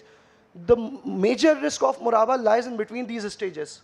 But we are not working to digitalize the contracts. Even the banks are reluctant, because you know why? Because they haven't executed offer acceptance. If they make it digital, how they will make it post facto transaction document? So it will be difficult for them as well. So AI addition will be really helpful, blockchain, and we can work on the smart contracts. So let me conclude my points. First, alhamdulillah, we are seeing a systematic development. We haven't seen that before. Now books are being written and the educationists are being taught. Yes, I'm totally agree with my brother, Dr. Saad Azmat, that we have not such literature, huge amount of literature, but alhamdulillah, you people are working great. Second, we are seeing some lack of new innovative research. You people, I hope, I believe you're working on that. So inshallah, once we remove these hurdles, inshallah, we will see progress, inshallah. In last, I just want to say, I want to mention one personality. I was saying about that. We had fiqh expert, Mahir fiqh. We had financial expert, we call Mahir iqtisad, but we did not have faqih iqtisad. And alim deen who knows fiqh as well as the economic activities. So he is the right person to devise new products. Otherwise, if I know just fiqh, I will tell you what is haram, what is halal. I will say that if you do not have intention of riba and you are going into that contract, that is okay for you because you don't have intention. Ash-shartul fasid la yufsidul aqd fi bazi waqtiha. So Shaheed Ayatollah Sayyid Baqir al-Sadr, who has written one of the first books of Islamic banking, Al-Bank al-Arabi, not on the Islamic banking, but on the economic system, Iqtisaduna. I recommend all participants to read this book. It is also available in English, Urdu. So we need to have those kind of personalities. Alhamdulillah, we are having some. Inshallah, we will have more. Assalamu alaikum wa rahmatullah. Jazakallah khair. Thank you very much. In continuation with the content development, when we started the PhD and we started the MBA, MS program, I think that's one of the issues we had to localize the content. And we were lucky that we were able to develop some case studies in the book, Takaful book we have written with Pak Qatar. So to continue with that, what role do you expect as an industry from academia to accommodate you in the form of HR, in the form of cases, in the form of awareness, to name few. Muhammad Arshad Saab.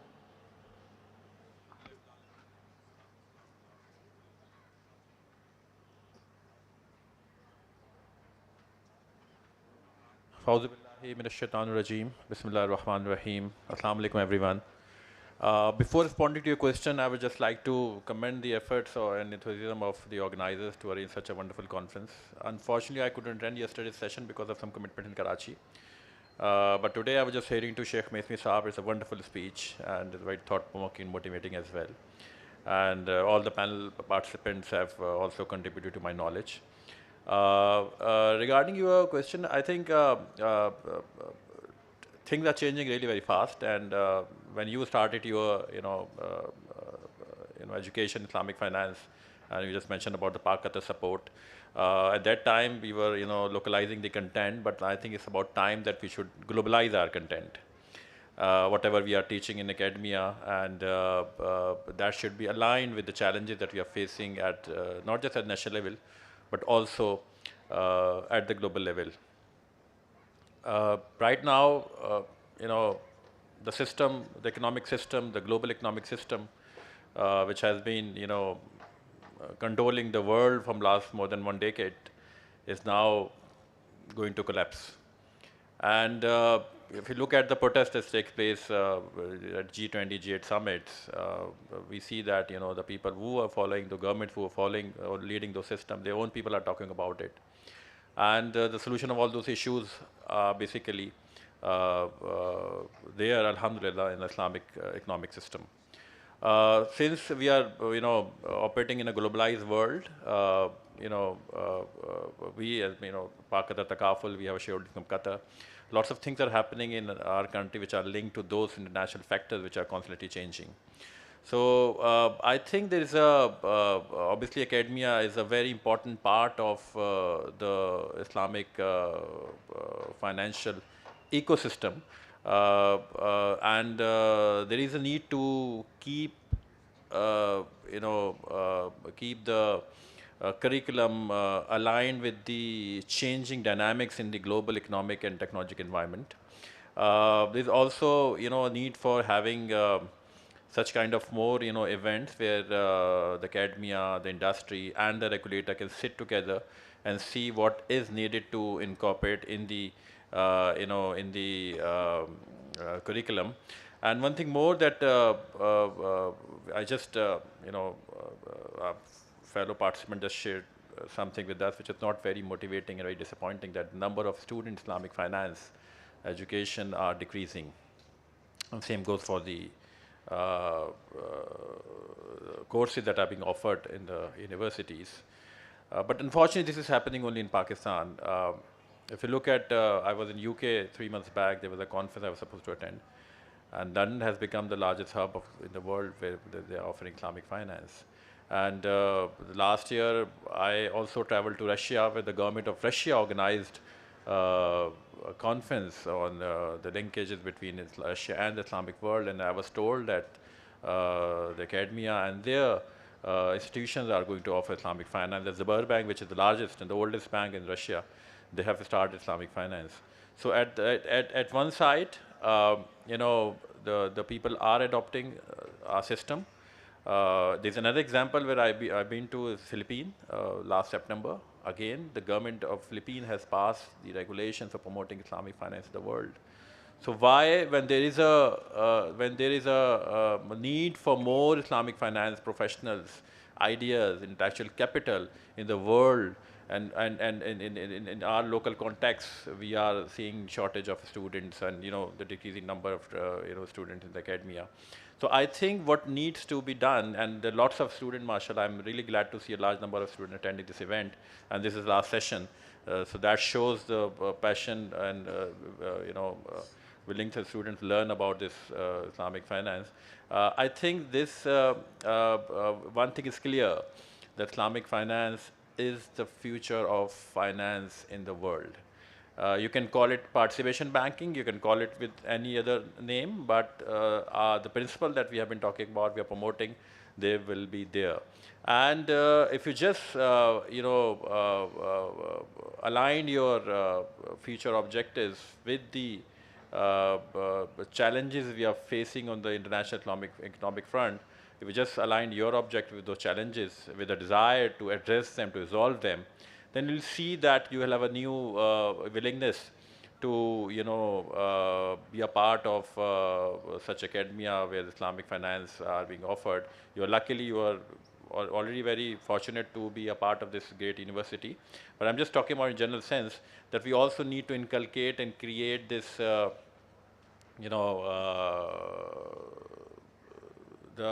narrative, which is obviously based on facts, that if you opt for Islamic finance, so you will be needed not just locally, but your expertise, your ideas will be needed by lots of organizations, institutions which are operating globally. And all those challenges that we as a global economic community, global community, all the nations we are facing, the solution is, I believe, that they all are with the basic principles which have been taught us, which have been, we have studied in Islamic finance. And you just need to have that sight, that vision, that Allama Iqbal says that, ajab nahi ki badal de use nigah teri, bula rahi hai tujhe mumkinat ki duniya. So what I feel and believe that we need to revisit our curriculum and make it more global. There was a time, as I said earlier, that we are incorporating local things, local examples. Yes, that is needed at a very basic level, just to make people believe that this is the right solution for their economic issues. And one thing more, that Islamic finance is generally what when we talk about developing a curriculum or maybe in such kind of discussion, we only look towards the banking and insurance. It's about time that we should see Islamic finance beyond banking and takaful. There's so many things which are happening outside this banking and insurance network which are not Sharia compliant. And unfortunately, people are not aware of such things, that these things are not compliant with the guidelines of Sharia. I remember the other day I was traveling to Karachi, and there was another guy. We had a very good discussion. I really believe in the miracle of such chance meetings. So, and he was coming from some, he had some business here in Lahore, and mashallah, he had a very good beard and very good personality. And so he told me that one of my side businesses, we deal into properties, and we purchase file and then sell it at some good rate. So I just asked him, so is it Sharia compliant that you buy a file and without taking a possession of the property, you sell it to some other? So he said, yes. What's wrong with it? So I just told him that it's better to take guidance from, because I believe that unless you don't have a possession of something, you cannot sell it to some other party. So there are so many things which can be. So it's not just the the basics of banking and takaful that we should cover in the curriculum. We are expecting academia to make their curriculum, as I said, global, and also should cover those things as well which are not just related to banking and insurance. Thank you. Jazakallah khair. Really appreciate all of your feedback. Just to conclude with two things that at least helped me to work toward, is that we need to have that Malaysian experience of institution of Islamic finance educationists that can work on the content development, because I think we need to pay attention to such things. I think this is the need of the time, and that can be promoted along with the regulator and higher education commission. And I think in the future that should be global, because when we talk about the content, the curriculum, the rigorousness of the content, that has to be across the globe. So with these recommendations, thank you very, very much again for sparing the time and sharing your thoughts and ideas. Jazakallah khair.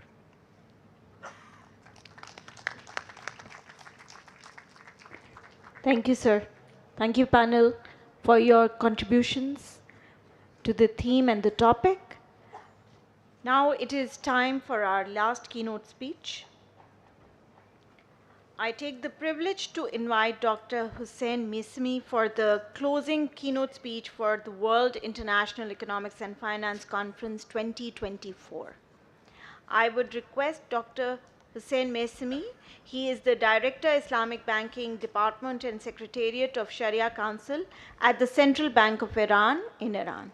Sir, could you kindly come to the stage for your keynote speech?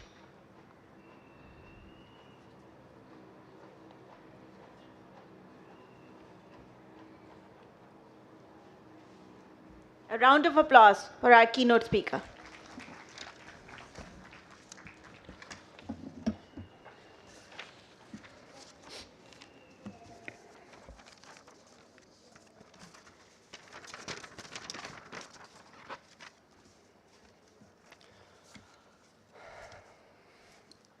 السلام عليكم ورحمة الله.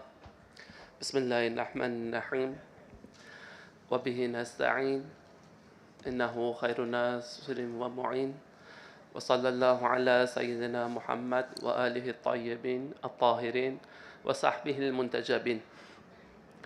Dear brothers and sisters, it is really an honor for me to be here with you and present something to you at this distinguished conference. Again, I mean to thank Manhaj University for this scientific endeavor and all the efforts they made to make this gathering possible.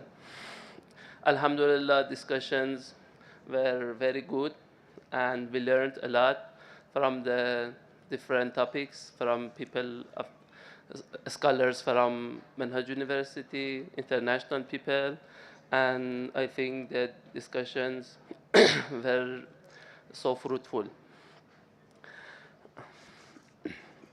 Actually, my presentation and my speech is related to the experience of Iranian system because I am director of Islamic Banking Department at the Central Bank of Iran and a member of Iranian Association of Islamic Finance. I believe talking about the experience of Iran is important to you. Actually, because of the American sanctions, the presence of the Islamic Republic in international era of Islamic finance is limited, and because of that, usually it is little known about our system.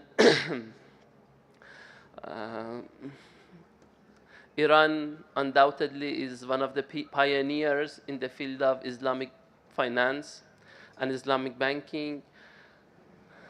It has started doing Sharia compliant banking at a very early stage, and now we have more than 40 years of experience. If it is possible, kindly put the slides so that I can go based on my slides. Actually, one of the main, for sure, the main activity or the cornerstone of the Islamic banking in Iran is the Riba-Free Banking Act, RFBA, which was passed in 1983, almost 40 years ago. From that time on, all the system converted into Islamic system. So Iran is one of the few, or in better way, the only country who conducts Islamic banking in a nationwide system with no room for conventional banking. So in Iran, all the system is Islamic, right? We have 30 banks, actually 30 full-fledged Islamic banks and around 24,000 Islamic branches. All of the branches are supposed to be Sharia compliant branches and Islamic ones. In my presentation, I give you a brief story about the brief story of Islamic banking in Iran, some opportunities and some challenges. Why our experience is important for you?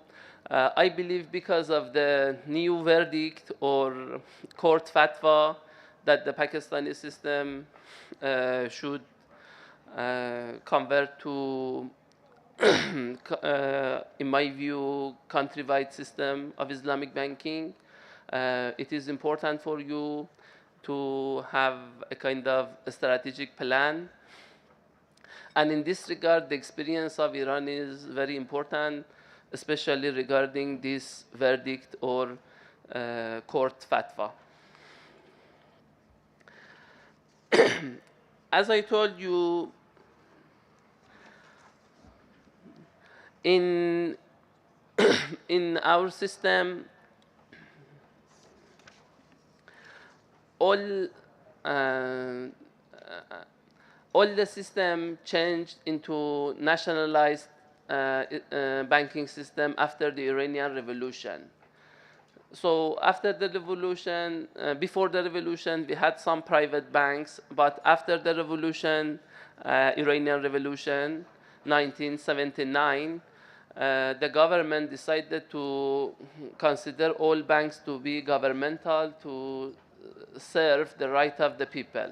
So for almost 2 decades, all of the banks in Iran were governmental, right? But at 2000, another law passed and let the private banks start doing Islamic banking in Iran, so that at the time of speaking, we have governmental banks, also private banks. Can you go to the next slide, please?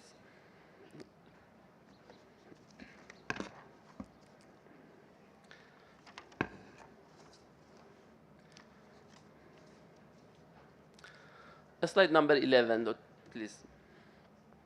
So the act or RFPA, which is the most important act in the Iranian system, it has 4 chapters. At the beginning, the act says that all the system is supposed to work based on Sharia compliant activities. It has 4 parts: objectives and duties of banking system, mobilization of financial resources, banking facilities, and central banking and monetary policy. As you know, as I told you, in the Iranian system, there is no room for the central bank to conduct monetary policy in a conventional way, right? Because all the system is Islamic or Sharia compliant, the central bank is obliged to conduct monetary policy based on Islamic ways and instruments. For a long time, as I said yesterday, we had no OMO or open market operation in Iran, but getting generous help from the Central Bank of Pakistan, we come up with new instrument called Islamic Repo, Islamic Repurchase Agreement, and it is in practice in Iran at the time of speaking. This new instrument helped the Central Bank of Iran a lot to conduct monetary policy. To put it in a nutshell, the Islamic repo is conducted in a way combining the contract of bay plus 2 options. To solve the challenge of Bayul Ina, I'm sure you are all familiar with that.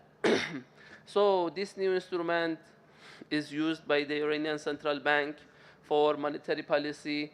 In addition, we have some sukuk for central banking.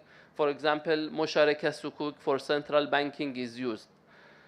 As you know, usually sukuk is used for resource mobilization or things like that, but in Iran, we have both sukuks, exchange market sukuk, used for investment or things like that, but central bank sukuk, especially conducted in Iran, is done for monetary policy. It is very important. As you know, most of the literature in Islamic banking is related to commercial Islamic banking, right? And little is done about Islamic central banking. This is a new era. There are new topics regarding Islamic central banking. They are important, and there should be some research regarding Islamic central banking. For example, the issue of money creation is very important. As you know, we have two kinds of money creation: outside money creation, which relates to central bank balance sheet, and money creation, and we have inside money creation, which relates to commercial banks conducting their works based on fractional reserve banking, and they create money out of nothing. It is important to evaluate how Sharia compliant these activities are. So in Iran, the importance is of higher priority because all the system is Islamic, and the central bank should do monetary policy based on Islamic tools or instruments. Go on, please. Next slide. In these slides, I went over the duties and objectives of Islamic banking system in Iran based on the Riba-Free Banking Act. Next one, please. In resource mobilization, as you know, in Iran, we have two kinds of ways to get deposits from the customers. Current account and saving account are based on Qarzul Hassan, right? But the investment account or term accounts are based on Vakala. We use Vakala, but in other countries, Muzaraba is used, but in Iran, we make use of Vakala. There were a discussion in one of the panels yesterday in which it was said that, one of the professors said that we should not make use of the term Qarzul Hassan for current account because Qarzul Hassan, the part Hassan means tabarro, amal al khair, right? But most of the depositors do not mean to do a kind of tabarro to bank, and bank is not poor to get any kind of tabarro. So we can use another term, qarz, right? Riba-free qarz. It could be a contract, not Qarzul Hassan. Qarzul Hassan have a kind of benevolent nature, and it is important to distinguish between these two. Qarzul Hassan is not equal to qarz without riba or qarz without interest. They are different. But in the current law of Iran, at resource mobilization, this difference is not considered, and all of the current and saving accounts are supposed to be Qarzul Hassan. In future, maybe next year, the law is going to be revised in Iranian parliament, and I wish some of the changes I am telling you here will be implemented. Next slide, please. Next.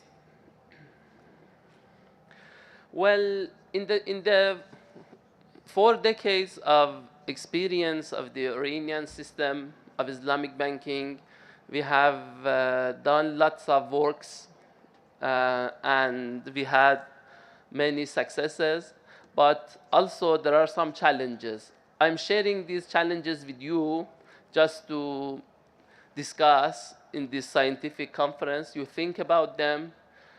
It doesn't mean that in Iran everything in the Islamic banking system has some problems. No, it means that it is very difficult to make a system 100% Islamic, right?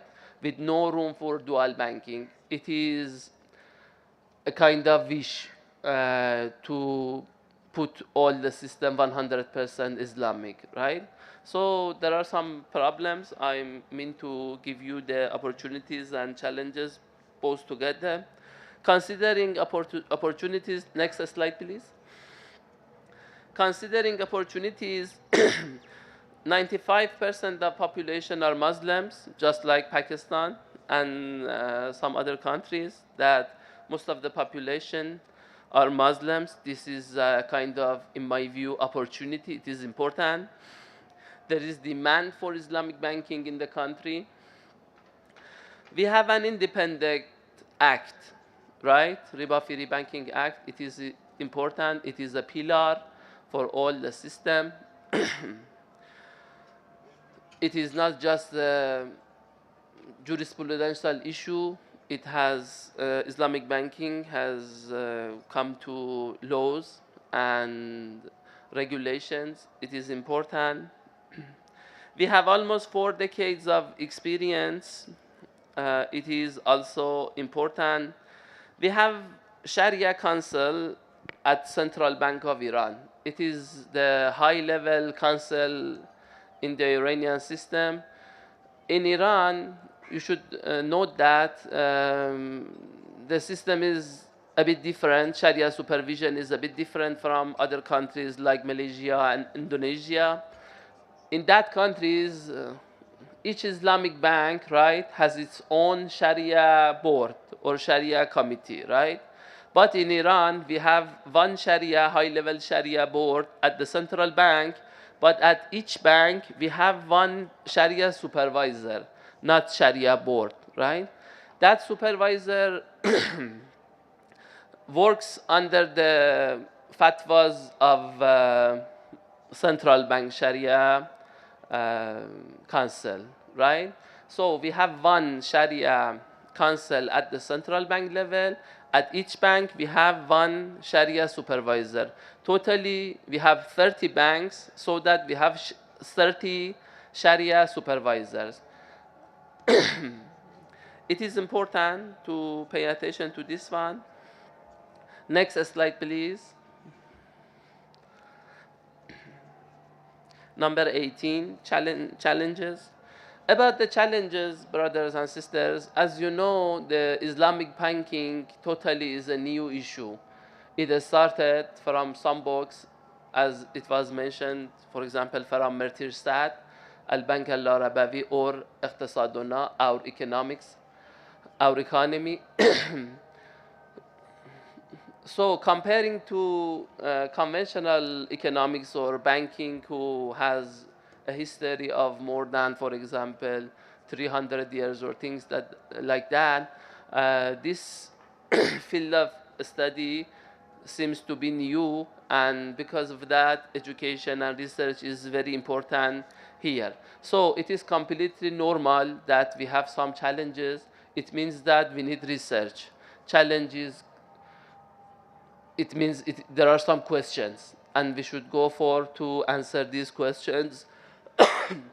The first one, a theoretical issue, in my view, is the exact meaning of riba. So in fiqh, we have riba al-muamali, riba al-gharzi, or things like that, but new interpretation of riba. For example, can we consider inflation in the definition of riba? It should be thought about. There are different fatwas regarding this issue, but in my view, it is important to work about this theoretical challenge. The relation of riba and interest is important. As you know, we have different rates of interest: money market rate, capital market rate, insurance rates, debt market rates, short-term rates, right? Which comes and shows itself in the yield curve. It is important to pay attention to these rates and their relation to riba. For example, overnight interest rate that central banks consider in their operation, it should be considered how it relates to the issue of riba al-gharzi. It is important in my view. Money creation, I told you, is very important, and it relates to Islamic central banking, that little research has been done regarding this issue. There should be some research and more research and education regarding this issue. The role of money in new monetary system, in my view, is important. Next slide. We should consider that our system is based on fiat money, right? It is not based on dirham or dinar, which were physical assets, which had inherent value. We are facing just a piece of paper, which is signed. That's all. About the challenges, other challenges, I go quickly over them. Governmental view regarding Islamic banking is a challenge in my view. Innovations, in some Islamic countries, innovations go from bottom up, but in our system it comes upside down, from the government to the industry. It is a challenge. For example, and another challenge is lack of competition. When 100%, the system is 100% Sharia compliant, there is no room for competing, no room for competition between Islamic banks. We should consider as regulator, as a regulator, as central bank, some ways to increase competition in the system. It is important and it is difficult in a country-wide Islamic banking system. Maybe you are working in dual banking and you don't get the point of the importance of competition in the system, because the context is all competitive to you. But in our case, it is different. We should consider some ways for competition. The issue of delayed payment is a challenge, actually, in the Iranian system. There are different fatwas regarding delayed payment, and so we should come up with some solution. Rolling over or renewing or rescheduling loans is a challenge to me, is important. If we can get collateral in musharaka contracts, it could be a challenge, because in musharaka contracts we don't have debts, as you know. They are izni contracts. They are based on attorney or wakala or things like that, and they are not based on debt or duyun. Accrual accounting should be thought about. I believe for some Islamic contracts, cash accounting could be better, or near, make them near to their real nature. Other challenges, not revising the Riba-Free Banking Act, it is a challenge. By the way, I should point here that Iranian Central Banking Act was passed 3 months ago in the Iranian parliament, and this new act has some very good potentials in the field of Islamic economics. In Iran, just like other countries, we have two acts: Central Banking Act and Banking Act, Islamic Banking Act, right? Here I'm talking about Islamic Banking Act. It was 1983 passed, but not revised. But about central banking, Alhamdulillah, it was passed 3 months ago in the Iranian parliament, and we have a new, almost modern law in Iran about central banking, where it is, there are some points about Islamic banking. For example, it is stated that Iranian central bank is responsible for the issue of Islamic banking and other things. For example, the role of Sharia Board of Central Bank and other cases. But the Riba-Free Banking Act, which is Islamic Banking Act, is not revised. It is a challenge to my view. We are not using AOFE or IFSB standards. It is a challenge. We are using our own standards, which is Central Bank of Iran standards for Sharia standards or accounting standards. We tried our best to be in touch with AOFE. My brother Moghis Shokat is here. He knows we tried our best to come up with to increase the level of to increase our standards or make them near to AOFE standards, but there are some problems. For example, AOFE has translated their standards into many languages, even Russian language, but it is not translated into Persian language, and it is a challenge for us. And I want them to help us because we are really need their help to solve the problem or challenges of Islamic banking in our country. Actually, little education and research is another challenge in my view. As I told you that almost 24,000 Islamic branches are in Iran, right? Suppose each branch has 10 people working there. We come up with a huge number of Islamic bankers that they do need some kinds of educations, short-term educations, long-term educations. It is important. Please go to slide 22, please. Here we get a kind of comparison between in this part, I get a kind of comparison between Islamic banking in Iran and other countries.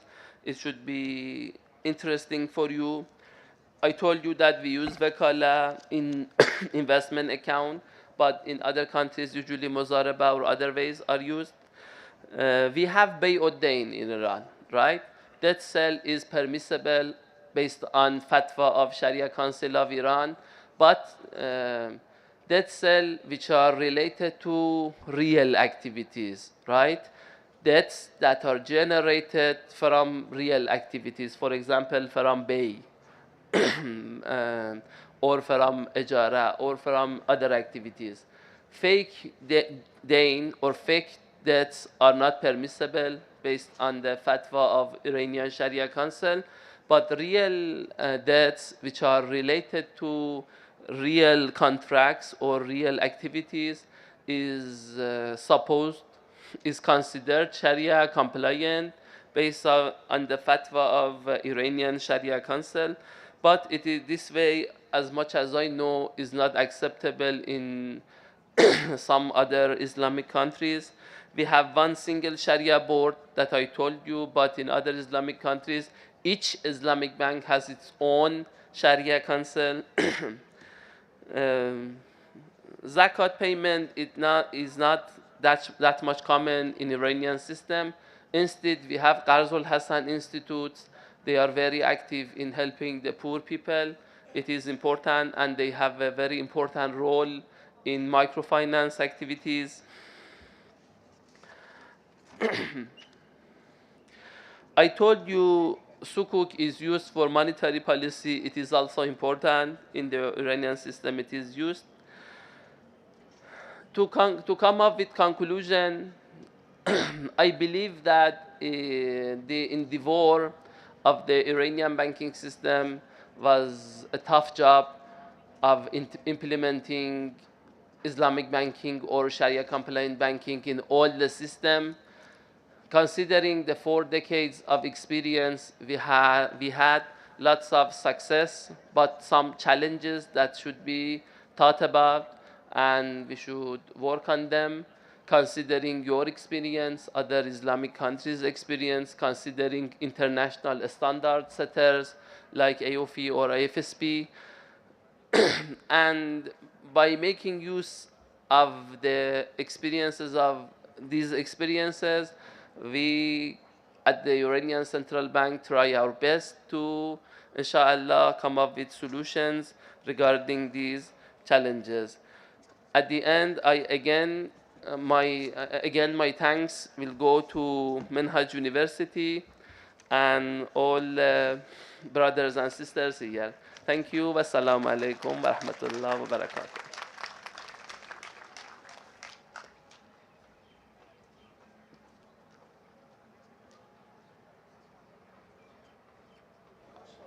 Thank you. A round of applause, audience. Now I would call Mr. Hasnain Ali for some books that we have launched this year. Mr. Hasnain Ali is the Deputy Director for ICTRI. Over to you.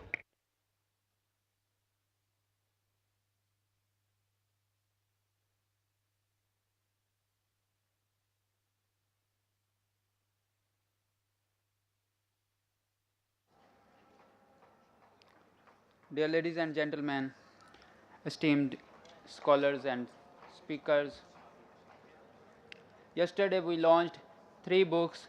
Now we are going to launch 4 more books. The first book of the day is Islamic Finance in the Modern Era. This book is edited by Prof. Dr. Hussain Mohiuddin Qadri and Professor Dr. M. Ishaq Bhatti. Please have a big round of applause for this wonderful work. The major themes covered in the book are digitalization, fintech, and social finance. The next book of the day is Islamic Microeconomics, an Introduction. It's written by Dr. Luqman Hanif from Indonesia University and Professor Dr. M. Ishaq Bhatti.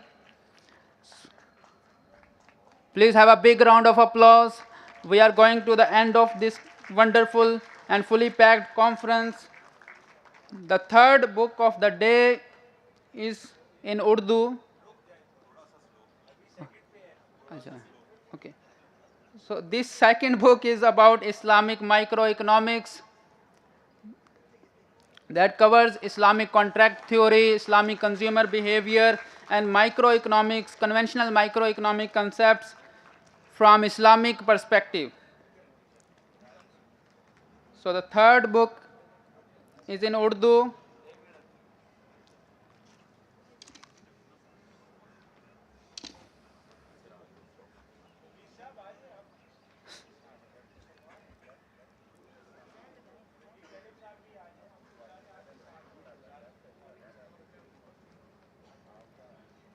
The title of this third book is Almi Maholiyati Istehkam और इस्लामी अखलाकियात, असरी challenges का तज्ज़िया और मुमकिना तामीरी हल.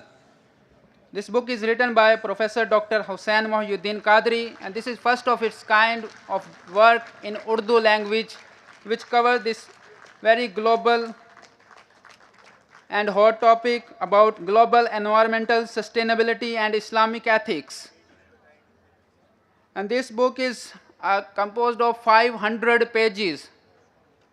So inshallah we are going to announce that the English version of this book will be launched in next conference, inshallah.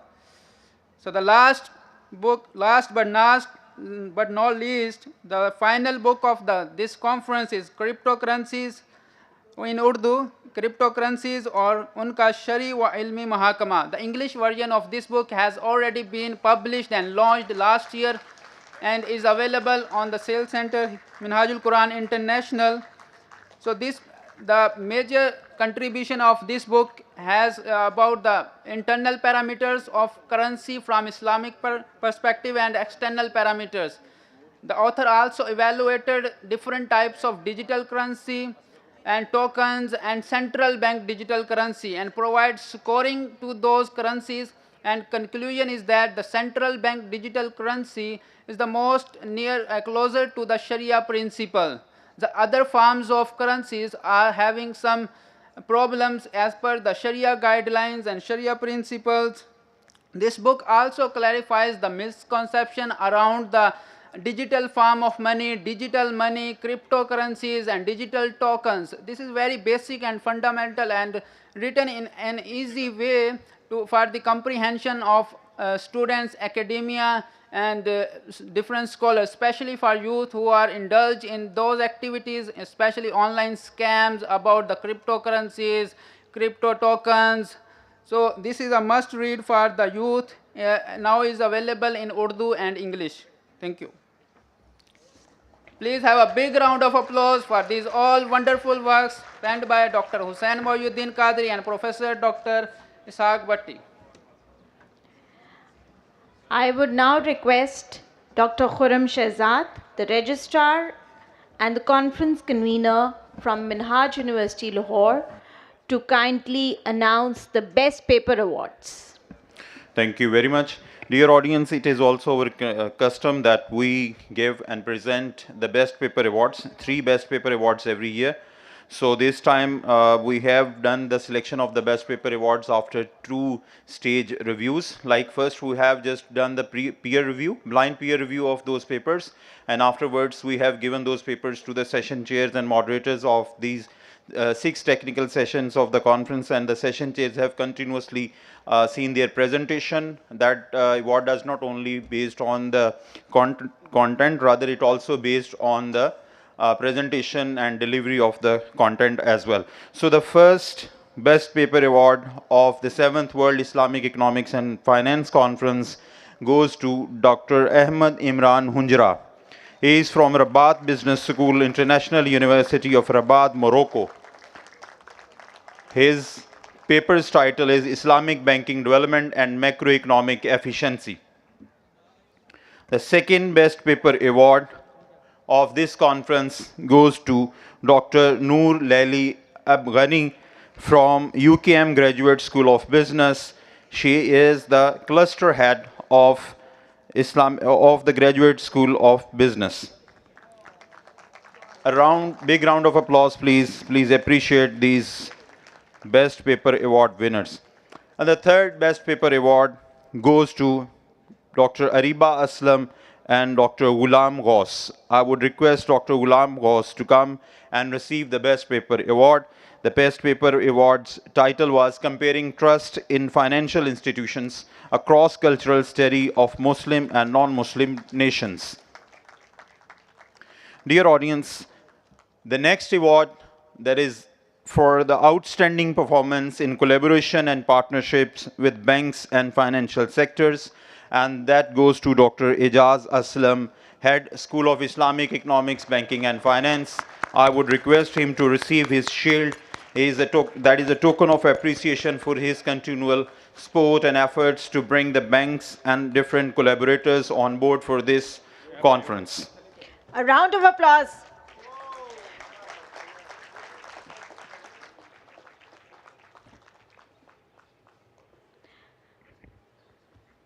Dear audience, we have a MOU, a Memorandum of Understanding ceremony with 2 entities. I would like to invite first Dr. Sajid Mahmood Shehzad and also Sayyid Shabir Hassan Mesmi to the stage for the signing of the Memorandum of Understanding. Minhaj University Lahore and Al Sadiq Institute is signing a Memorandum of Understanding.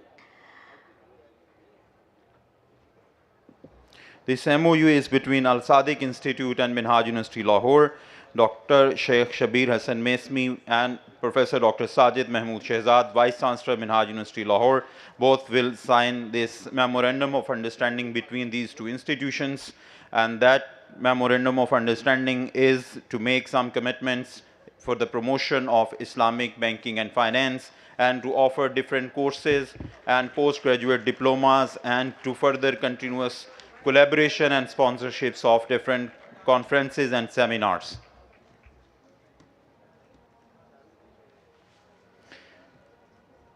We have been joined by Mohtaram Chaudhry Muhammad Amjad, Chairman Lahore Business Main Front, then Maqsood Ahmad Bhatt Sahab, Naib Sadr Lahore Business Main Front. So we welcome you both to this conference. It's our honor to welcome you.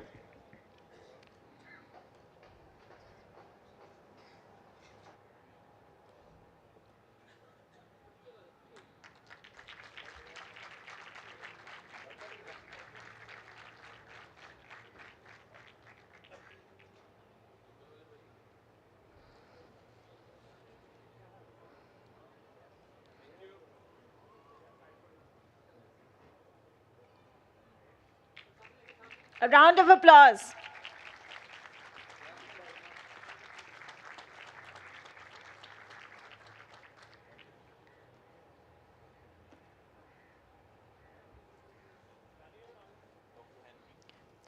Now I would like to invite Dr. Henry Tanjung and Vice Chancellor Dr. Sajid Mahmood Shehzad. We are signing another MOU with the University of Ibn Khaldun, Indonesia, for exchange of intelligence and intellectual rights. A round of applause.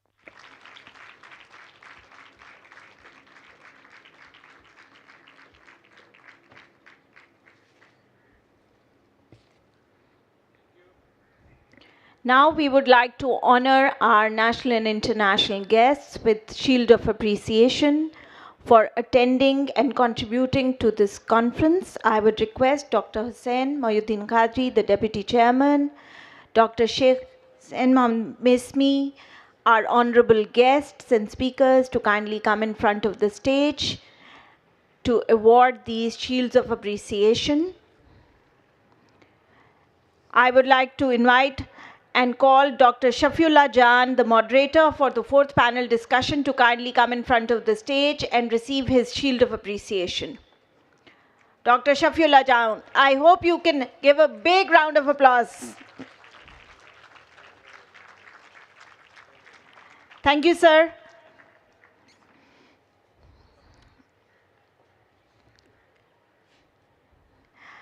Dr. Noor Laili Abdul Ghani, please kindly join us in front of the stage to receive your Shield of Appreciation for your contribution in the fourth panel. Round of applause, please. Women power. I think we need to have more claps from the female side. Dr. Abdus Sattar Abbasi Saab, please kindly come in front of the stage and receive your Shield of Appreciation. A round of applause, audience.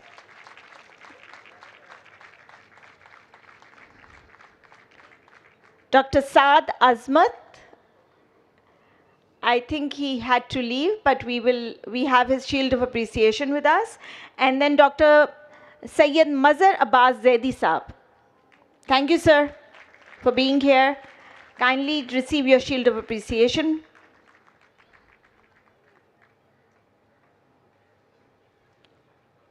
We have another one for Dr. Rabia Rauf, but I think she is not here today.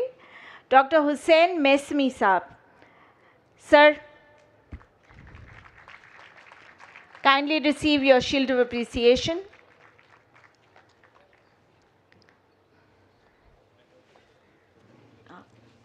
And Mr. Mahmood Arshad. Sir, if you could kindly come and receive your Shield of Appreciation. A round of applause for Mr. Mahmood Ashraf from Pak Qatar Takaful.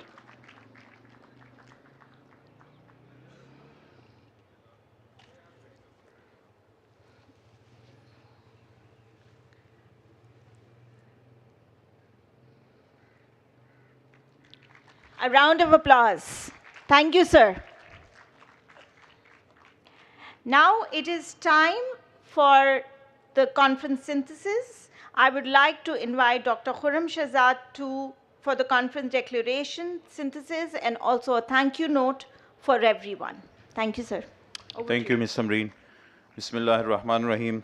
Dear audience, I've got good news for you. One, that you would be served with tea. And another good news that I'm the last speaker, really the last one. So, in the last 2 days of this conference, we have or this conference featured 4 panel discussions. So there were 4 panel discussions. The first one, prospects and challenges of Islamic finance in light of global and geopolitical settings. The second keynote speech the second panel discussion that we would have, future of Islamic financial industry, a proposed trajectory post the riba judgment. The third panel discussion was on development of Muslims' common Islamic social finance pool to address the socio-economic problems, possibilities and challenges.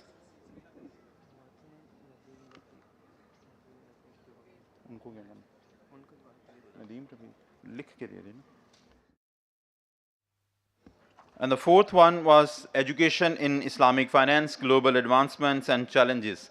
There were 14 keynote speeches that have enlightened us with the current issues, developments and practical solutions from Islamic economics and finance.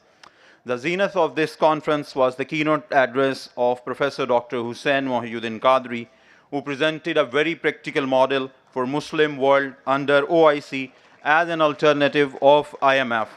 That is the establishment of Muslim Common Waqf.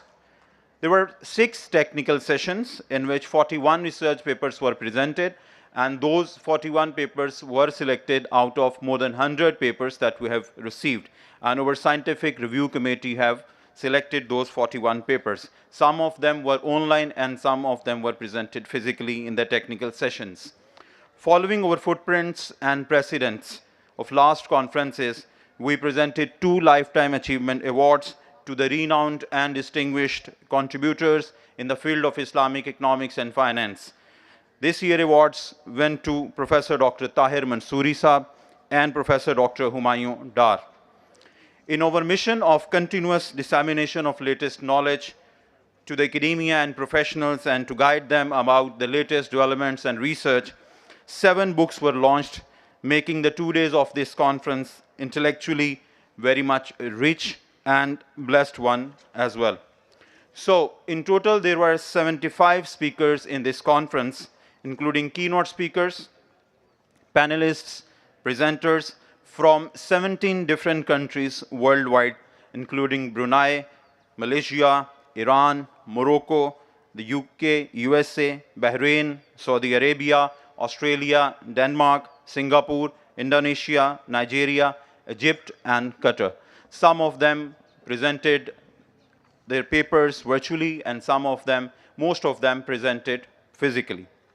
Now I'll be moving towards the declaration of this conference, and that is the declaration we have developed based on our previous declarations of previous conferences. Dear audience, the organizers and delegates of the 7th WIEFC hereby announce the following, which shall be known as the Declaration for Future Strategy of Islamic Economics and Finance, serving as an official document and resolution of this conference.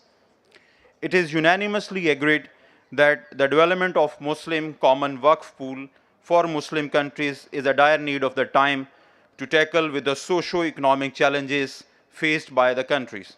This model was presented by Professor Dr. Hussain Mohiuddin Qadri. Moreover, a robust governance mechanism and framework for Waqf management is paramount to unlocking the full potential of this pool. It is recognized that the principles of Islamic economics and finance offer viable solutions to the global challenges. It falls upon us to apply these principles at the individual, institutional, and state levels. For Islamic financial institutions, adopting these principles requires true faith and conviction, representing a fundamental challenge for both Islamic finance and social finance that must be addressed.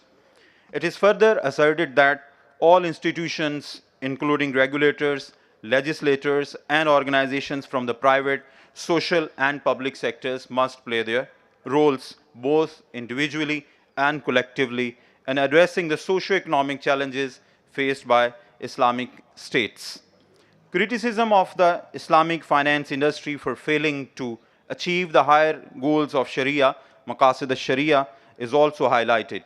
The parallel mindset and business goals of Islamic financial institutions compared to their counterparts raise serious questions about the Islamicity of these institutions. Additionally, the need to address financial exclusion from a gender perspective is suggested. Institutions, including both banks and non-banks, should offer more social-specific Islamic financial products. Lastly, a collective and uniform approach is essential for establishing and implementing a real value-oriented Islamic economic system. This approach should involve stakeholders not only from Islamic finance industry, but also from academia, economists, businessmen, chambers of commerces, and the public at large. I request you all to raise your hands to endorse this declaration. Thank you very much, as nothing is non-Sharia. Now, moving towards the closing of this conference, and I'm highly indebted to my colleagues and different international and national speakers. So, first of all, by Allah's countless blessings, we have completed this 7th World Islamic Economics and Finance Conference, Alhamdulillah. Now, being the conference convener, I extend my heartfelt thanks and gratitude to our sponsors, such as Al Sadiq Institute of Islamic Banking and Finance, being the platinum sponsor of this conference. And we believe that it would remain continue, inshallah. The second gold sponsor we had this year, the Rural Community Development Program, and they were the gold sponsor, and first time they were the part of this conference. I would request you to appreciate them as well. The third one, Pak Qatar Takaful Group, and they were the silver sponsors of this conference. My gratitude also goes to our national and international collaborators, including the International Islamic University Malaysia, University Islam Sultan Sharif Ali in Brunei Darussalam, Bahrain Institute of Banking and Finance, AFI in Bahrain, the National University of Malaysia, Sunway University Malaysia, Islamic Finance Singapore, Islamic Finance News Malaysia, Iranian Association of Islamic Finance, Pakistan Blockchain Institute, Athis Global, Al Baraka Forum for Islamic Economy, Al Muakhat Microfinance, Center for Halal Research and Training, and then Center for Economic Planning and Development. These were our collaborators. I would request to appreciate them as well. I also wish to express and extend my gratitude to our national and international speakers, panelists, and session chairs for their invaluable support and contributions, which were pivotal to the success of this conference. Dear colleagues and audience, we are thankful to the chair of this conference, Professor Dr. Hussain Mohyuddin Qadri, for his continuous motivation and guidance to all of us. Because of his guidance, every year this conference becomes a success. I'm thankful to Professor Dr. Sajid Mahmood Shehzad, Vice Chancellor of Minhaj University, Lahore, for his continuous support and supervision in the preparations of this conference. Now, my humble regards and gratitudes to my own team or my seniors, such as, first of all, Professor Dr. Ishaq Bhatti. He is the conference co-chair since the centuries. So, for the centuries. So, another name, very good name, Brother Mughis Shaukat. He is the conference co-chair since the inception of this conference. I'm also thankful to the following members and conveners of various committees, such as Dr. Muhammad Tayyab. He is the co-convener of this conference and the convener of reception and protocol team. Then Dr. Bilal Zafar, Mr. Hassanan Ali, Dr. Ijaz Aslam, and Umair Abbas. These were the intellectual contributors who remain in contact with all the speakers, presenters, panelists, and they are the one who agreed you all to come. So I'm thankful to them as well.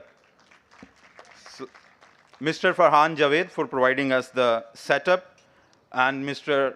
Major Suleiman Jahangir, Director Administration of Minhaj University, Lahore, and he was the instrumental getting the food and teas every time. So I would appreciate him as well. Mr. Abdur Rahman, he is the part of the conference secretariat. Next name is Dr. Kashif Durani. He is the convener, registration team, and his team. I'm thankful to Dr. Muhammad Jawad, conference convener for hall management. Then thankful to Ms. Amara Maqsood Qadri. She is instrumental in bringing and managing and training the ushers and seekers.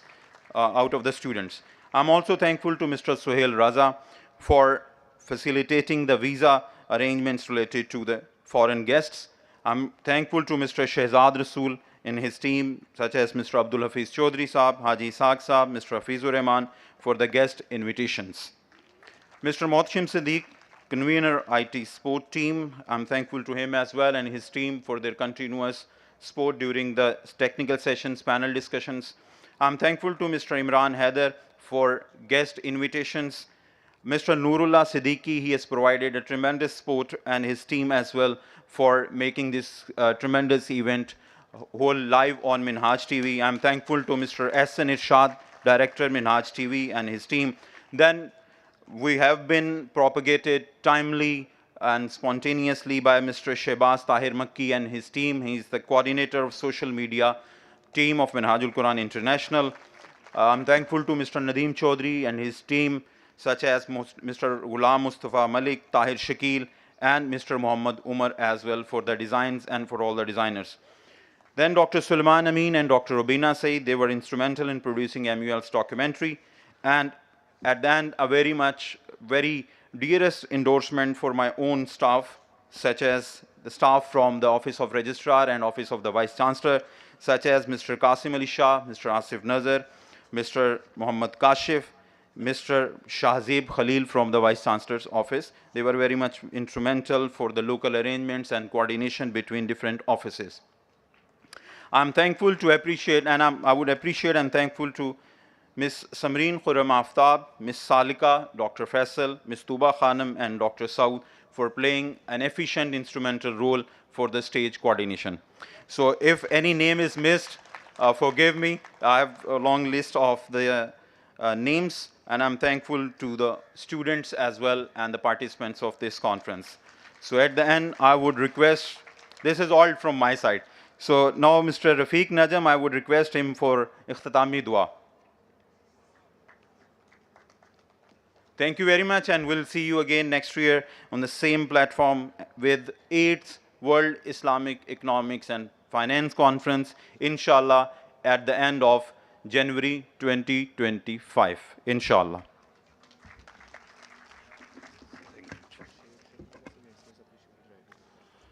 Bismillahirrahmanirrahim. Allahumma salli ala Sayyidina wa Maulana Muhammadin wa ala alihi wa sahbihi wa barik wa sallim. Rabbana atina fid dunya hasana wa fil akhirati hasana wa qina azaban nar. Ya Allah, Ya Rahman, Ya Rahim. या अल्लाह, जो आज declaration पढ़ के सुनाया गया मौला, और Minhaj university के प्लेटफॉर्म से उम्मत मुसलमान के इत्तेहाद की एक इंडेक्ट कोशिश और उम्मत मुसलमान के मसाइल के हल के लिए जो सोचो बचार, मुख्तलिफ़ इदारों का ताउन, जो यहाँ पे तलबा तालबात ने गेन किया, हम सब ने सुना। मौला, कंट्रीब्यूट करने वालों और तावन करने वालों के हर काम में बरकत नाज़िल फरमा और बिलखसूस मिनहाज यूनिवर्सिटी को दिन दुगनी रात चौगनी तरक्की अता फरमा। ए मेरे मालिक, हजूर सैयदी शेखुल इस्लाम डॉक्टर मोहम्मद ताहिरुल कादरी साहब का ये लगाया हुआ पौधा जो पूरी दुनिया में इस वक्त समरबार होके सायादार शजर के तौर पे दुनिया को साया दे रहा है, मौला इसको अब्दुल आबाद तक आबाद रख। बिलखसूस प्रोफेसर डॉक्टर हुसैन महिउद्दीन कादरी साहब का साया तादेर हमारे सरोब कायम और दायम फरमा। और मौला, जितने भी लोग जहाँ पे शरीक हुए 2 दिन, मौला सबको इस इल्म नाफिज से फ़ायदा उठाने की तौफ़ीक अता फरमा। या रब्ब बिल मुस्तफ़ा बल्लिग मकासिदना वग़फ़िर लना मा मदाया वसिअल करमी सल्लल्लाहु तआला अला हबीबिही खैर खल्क़िही मुहम्मद व आलिहि व सहाबी अजमईन बिरहमतिका या अरहमर राहिमीन।